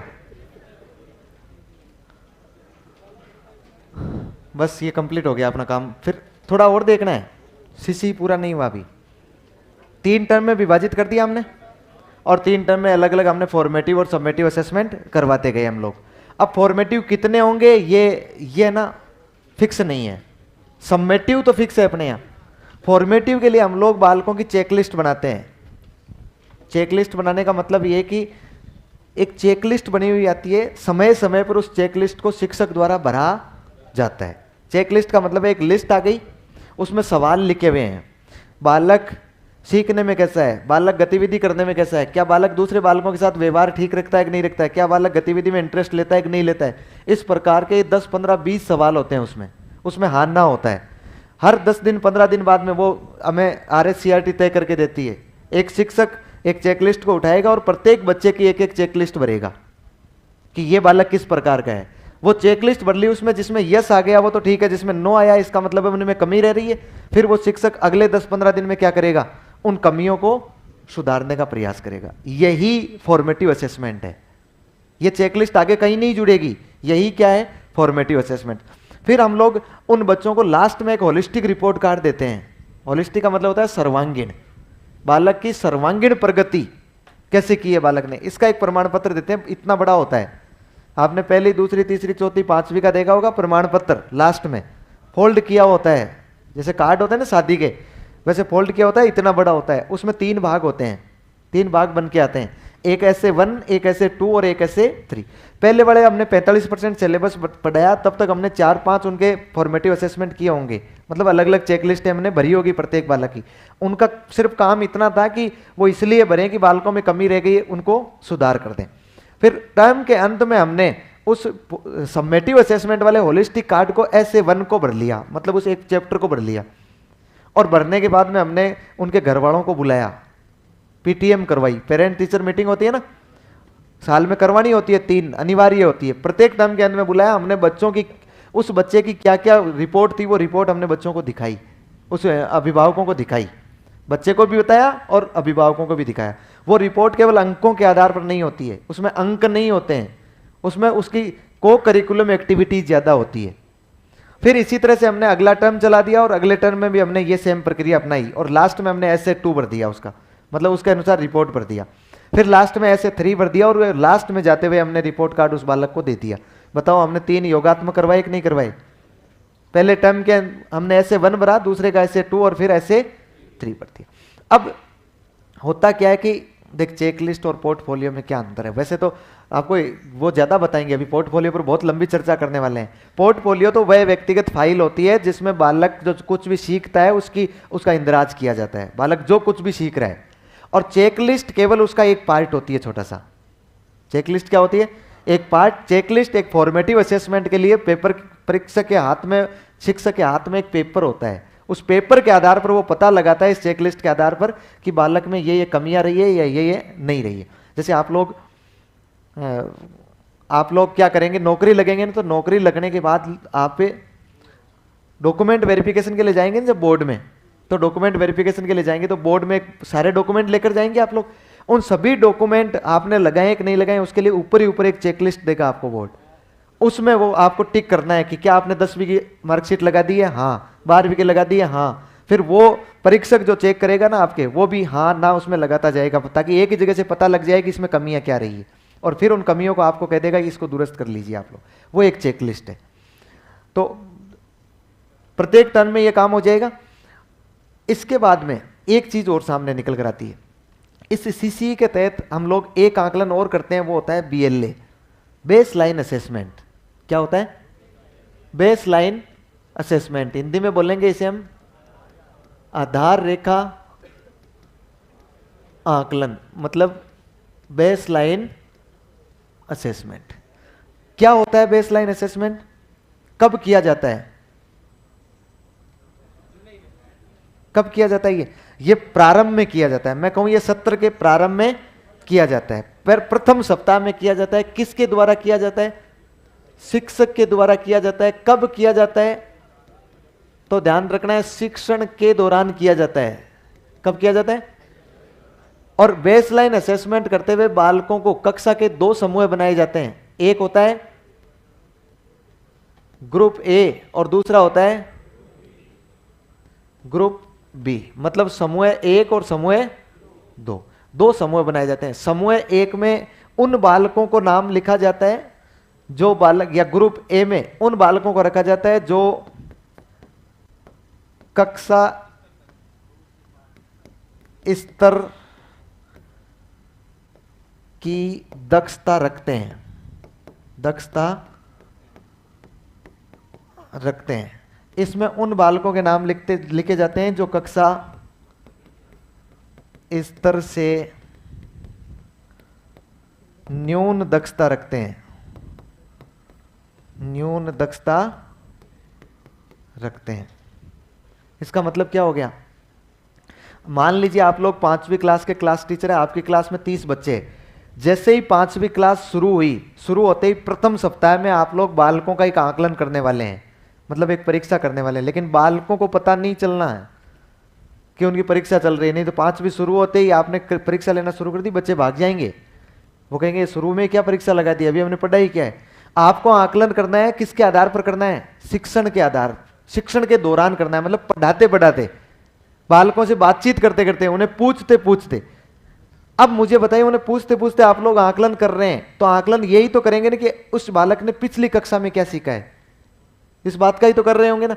क्या उस बालक ने 5वीं क्लास में आके कुछ सीख लिया है क्या? अभी भाई 5वीं क्लास में बालक आया ही तो कुछ नहीं सीखा। इसका मतलब बेसलाइन असेसमेंट में आकलन किया जाता है पिछली क्लास का।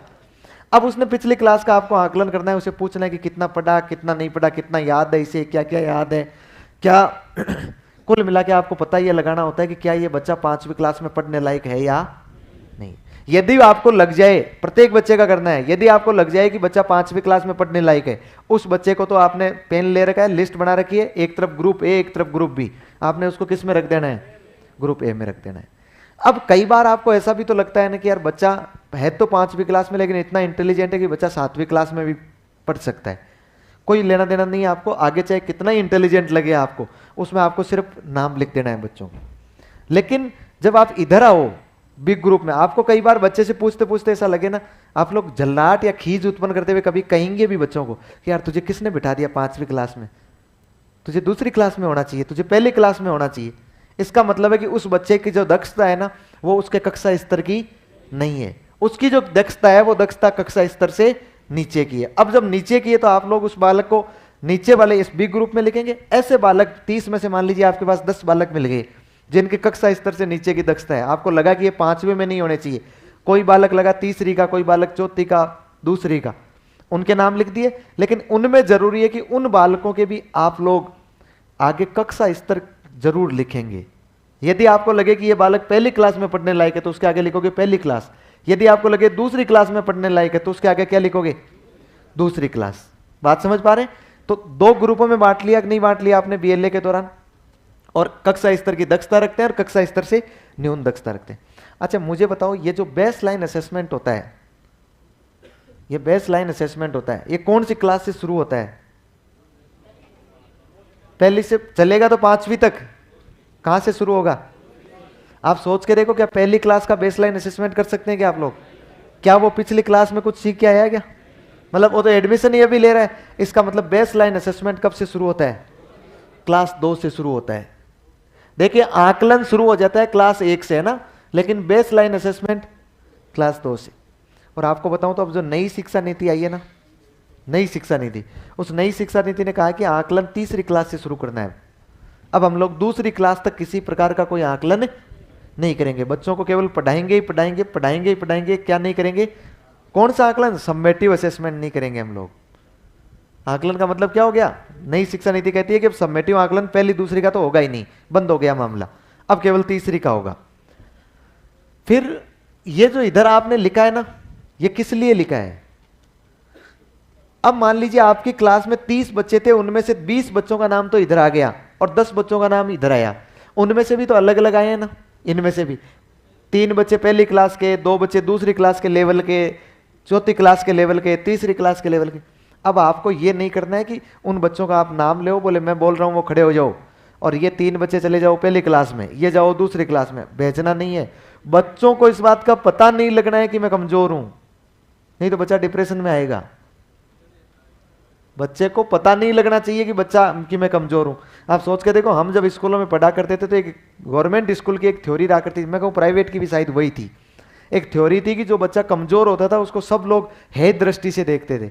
एक बार बच्चे को कह दिया ना कि कमजोर है, उसके बाद बच्चा ये नहीं समझ पाता था कि भाई मैं पढ़ के मेहनत करके आगे चला जाऊंगा, उसको लगता था कि मैं कमजोर रहूंगा, मैं कमजोर ही पैदा हुआ हूं, मुझे भगवान ने कमजोर ही बनाया है, मैं कमजोर होशियार हो सकता है कि उसके दिमाग में नहीं आया, इसलिए वो हमेशा ही क्या बना रहा?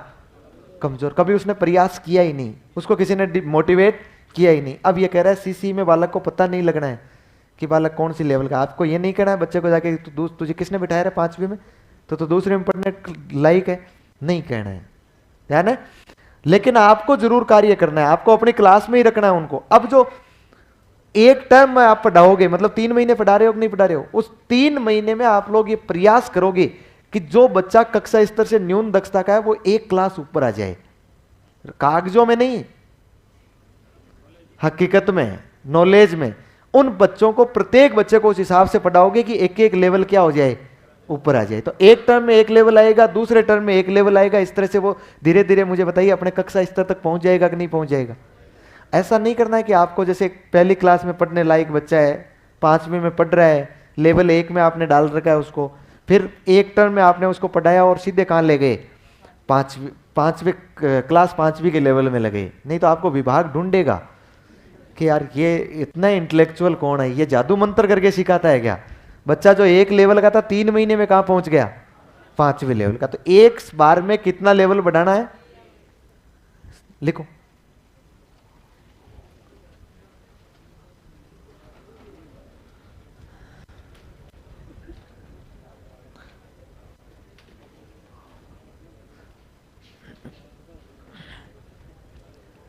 लिखो, आधार रेखा आकलन। आधार रेखा आकलन।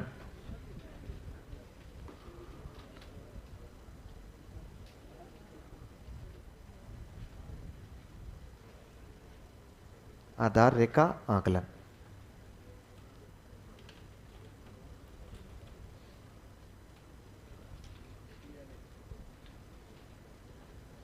BLA, बेसलाइन असेसमेंट है ना। लिखो, ये सत्र के प्रारंभ में, ये सत्र के प्रारंभ में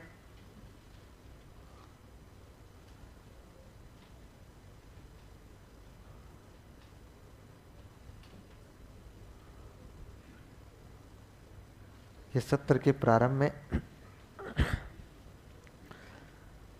शिक्षण के दौरान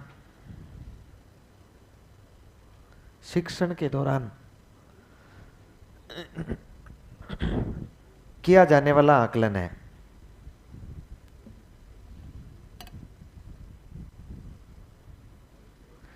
जिसमें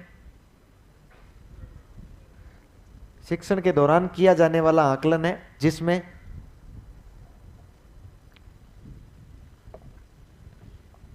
बालकों के 2 समूह बनाए जाते हैं, जिसमें बालकों के 2 समूह बनाए जाते हैं। समूह मतलब ग्रुप।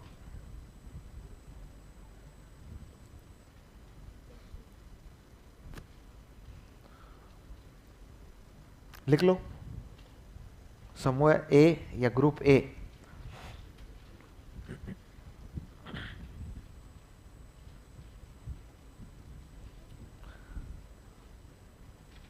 BA और BSTC एक साथ है, डॉक्यूमेंट वेरिफिकेशन में कोई दिक्कत तो नहीं होगी। ऐसे सवाल बहुत आते हैं ना, लोगों को समझ में आ नहीं रही ये चीज़ें। देखिए, पहली बात ध्यान दीजिए, अभी वर्तमान में ना 2 डिग्री एक साथ मान्य है। वर्तमान में 2 डिग्री एक साथ, आगे सरकार बदल दे इसका पता नहीं है, लेकिन एक डिग्री पत्राचार से होनी चाहिए या आपकी प्राइवेट होनी चाहिए। बात समझ रहे हैं ना। 1 डिग्री कैसी होनी चाहिए, पत्राचार या प्राइवेट से होनी चाहिए। परीक्षा की तिथियां टकरानी नहीं चाहिए, कई सारे नियम होते हैं, इसलिए इसको मान्य वर्तमान में कर रखा है। पिछले दिनों आरपीएससी में एक केस हुआ था, तो आरपीएससी ने इसको मान्य किया था, आरपीएससी ने इसको मान्य कर दिया था। अब ये कह रहे हैं कि डॉक्यूमेंट वेरिफिकेशन में कोई दिक्कत नहीं है यदि आपने एक साथ दोनों डिग्रियां कर रखी है, दोनों रेगुलर कर रखी है। देखिए, मैं आपको एक बात गांठ बांध के देख लीजिएगा, बच्चों को पता नहीं कितना डर लगता है। शिक्षा हमारा अधिकार है, शिक्षा लेना अपराध नहीं है, शिक्षा लेना अपराध नहीं है। डॉक्यूमेंट वेरिफिकेशन में आपको जेल में नहीं डालेंगे कि आपने 2 डिग्री रेगुलर क्यों की। शिक्षा लेना अपराध नहीं है, ध्यान रखना है। वो आपको ऑप्शन देंगे कि आप इनमें से कौन सी डिग्री काम में लेना चाहोगे। एक साथ में काम केवल कौन सी आएगी, एक ही आएगी, वो आपको ऑप्शन देंगे। इसलिए इन चीजों के लिए निश्चिंत रहिए कि यदि आपने 2 डिग्री साथ कर ली है तो आप लोगों ने कोई अपराध कर बैठे हैं क्या। आप लोगों ने किसी प्रकार का कोई अपराध नहीं किया है।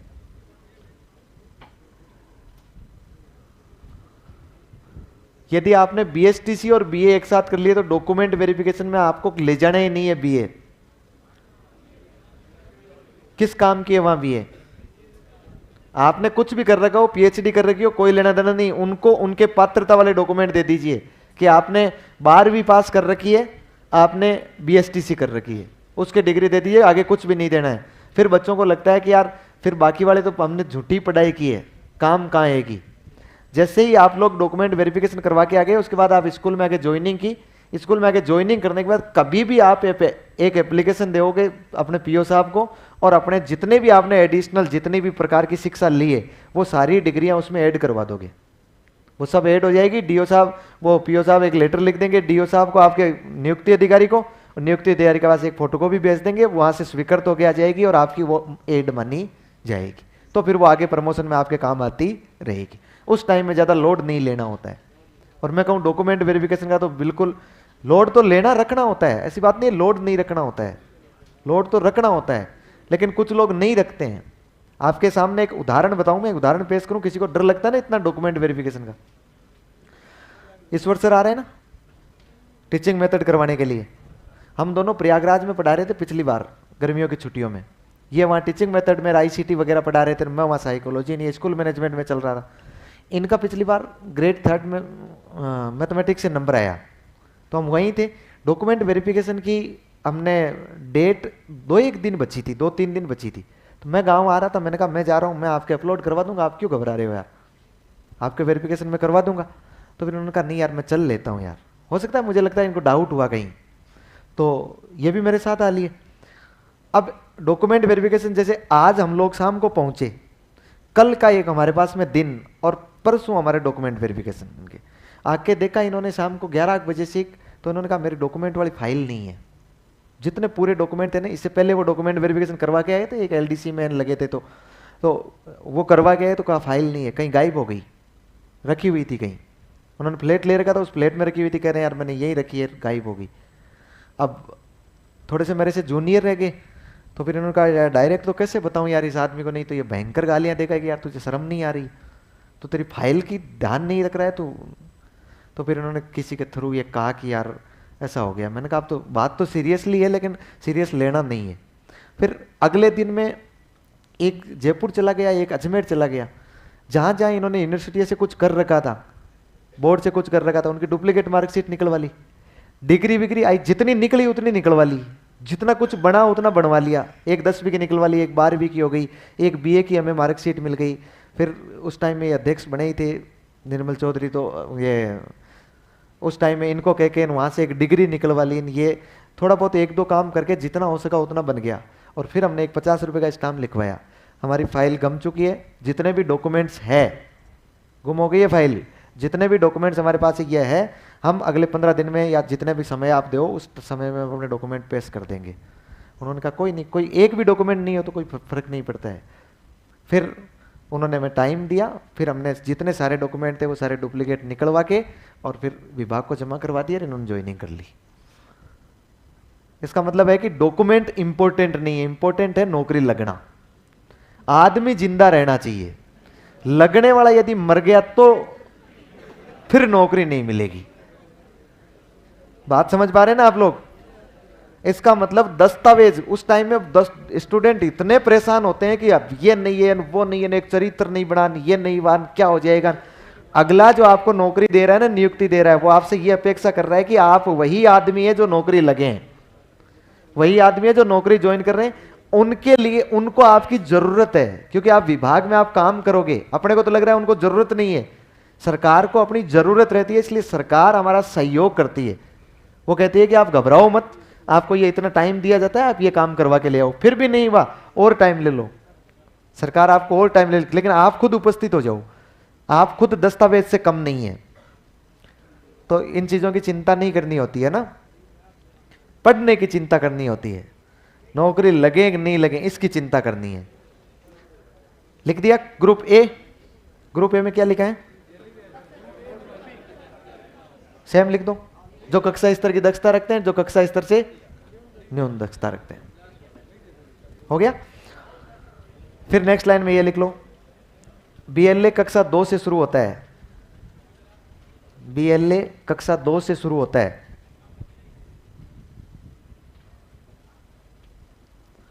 BLA कक्षा 2 से शुरू होता है।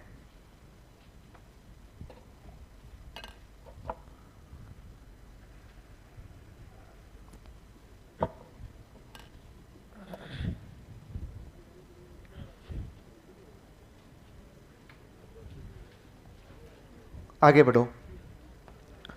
ये तो बेसलाइन असेसमेंट है, इसमें 2 समूह बनाए जाते हैं। फिर जब वर्ष के अंत में बालक का परिणाम दिया जाता है तो आपको पता हो तो CC पद्धति में हम लोग अंक नहीं देते हैं, उसे ग्रेड देते हैं ना। कितने ग्रेड देते हैं? A1 A2 B1 B2 C1 C2 D E। यह सेंटर की CC में चल रहा है। अपने यहां 3 ही ग्रेड देते हैं, A B और C। अपने यहां कितने ग्रेड देते हैं? इसलिए आपको वो माथाफोड़ी यहां पर नहीं करनी है। A1 A2 B1 B2। यहां पर कितने ग्रेड देते हैं हम लोग? 3, A B और C। लिखो, लाइन बदल के लिखो।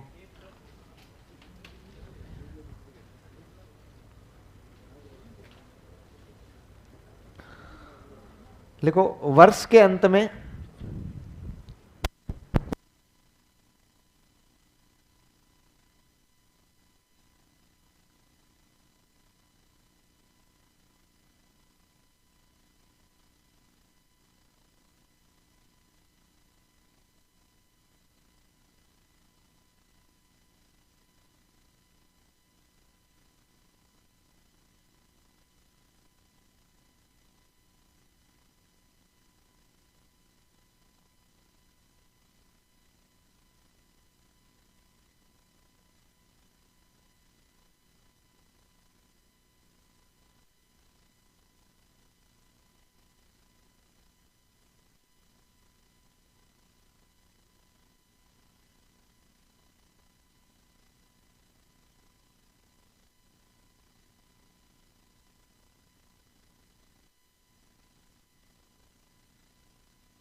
हाँ, वर्ष के अंत में क्या लिखा आपने? वर्ष के अंत में लिखा ना। वर्ष के अंत में क्या करेंगे? सुसाइड, रिजल्ट देंगे, है ना। लिखो, वर्ष के अंत में बालकों की, वर्ष के अंत में बालकों की शैक्षिक उपलब्धि को दर्ज करने के लिए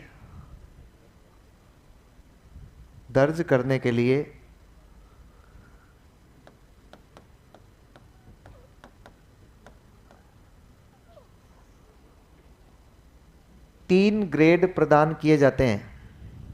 3 ग्रेड प्रदान किए जाते हैं।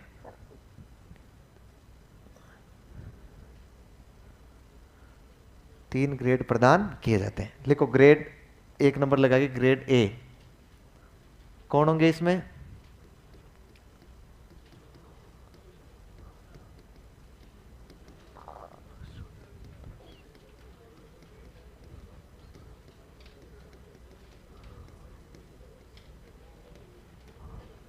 A ग्रेड किसको देंगे?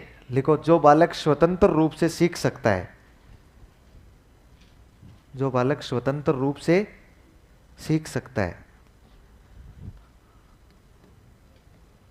ग्रेड B किसे देंगे? जो बालक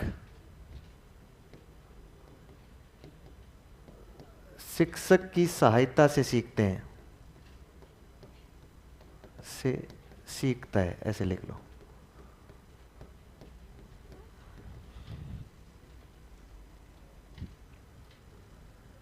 और C किसको देंगे? जिसे सीखने के लिए शिक्षक की विशेष मदद की आवश्यकता होती है, की आवश्यकता होती है। विशेष मदद की आवश्यकता होती है।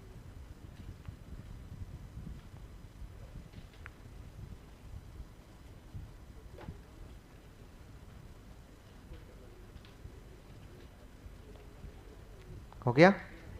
मतलब एक ग्रेड तो केवल उस बालक को देंगे, जैसे बालक स्कूल आया, स्कूल में उसको एबीएल कक्ष में डाल दिया, एबीएल कक्ष में शिक्षक आराम से बैठे हैं, लेकिन वो बालक एबीएल किट के माध्यम से इतनी गतिविधियां करता है, वो नई चीज सीख के जाता है। बताओ ऐसे बालकों के लिए टीचर की जरूरत होगी क्या? ऐसे बालकों के लिए यदि भविष्य में इस प्रकार का शिक्षण आता है तो ऐसे बालकों को टीचर की जरूरत ही नहीं है, बिना टीचर के ही वो स्कूल में जाके सीख के आ जाएंगे। उन बालकों को तो हम लोग देंगे ए ग्रेड। फिर जिन बालकों को, जो बालक आया यदि उसको शिक्षक नहीं मिला तो कल जो उसे समस्या आ रही थी ना, वही समस्या उसे आ जाएगी। वो बालक उसका समाधान नहीं कर पाएगा, वो जैसे आया था ना वैसे ही वापस चला जाएगा। जितना वो रिवीजन कर जाएगा, सिर्फ जितना पीछे सीखा हुआ है। नई एक्टिविटी करने के लिए उसे थोड़े से किसकी जरूरत होगी? शिक्षक के सहारे की जरूरत होगी। फिर तीसरा प्रकार का वो बालक होता है जिस बालक को आपने सिखाया कि बेटा देख 4 और 4 8 होते हैं। कितने होते हैं? 8। बेटा देख 4 और 4 कितने होते हैं? 8 होते हैं।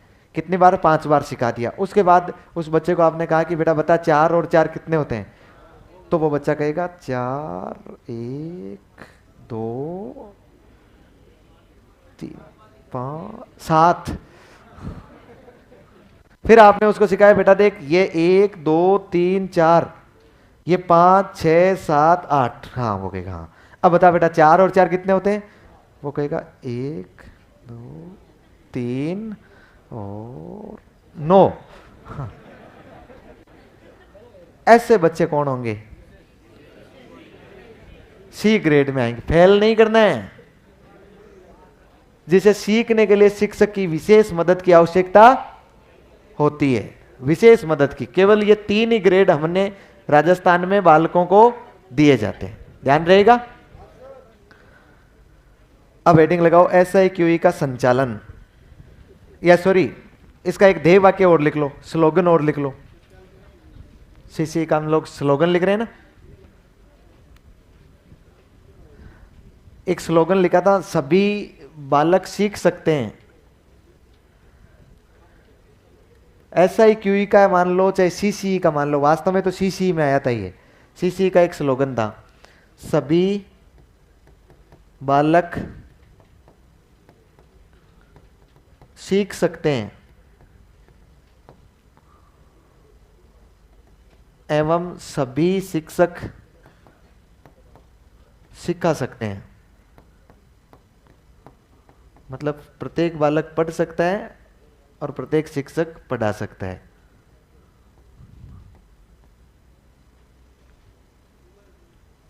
ये लिखा हुआ सभी बालक सीख सकते हैं, सभी शिक्षक सिखा सकते हैं।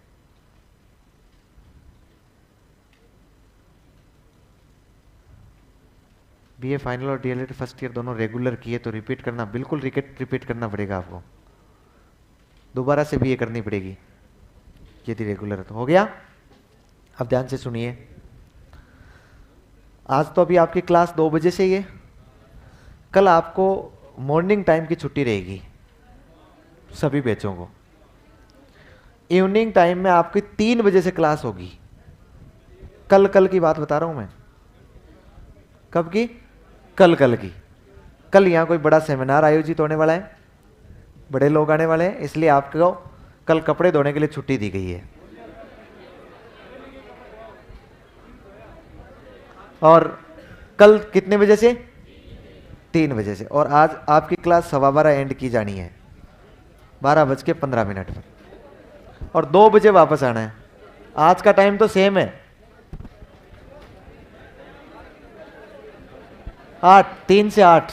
कल 3 से 8 होगी।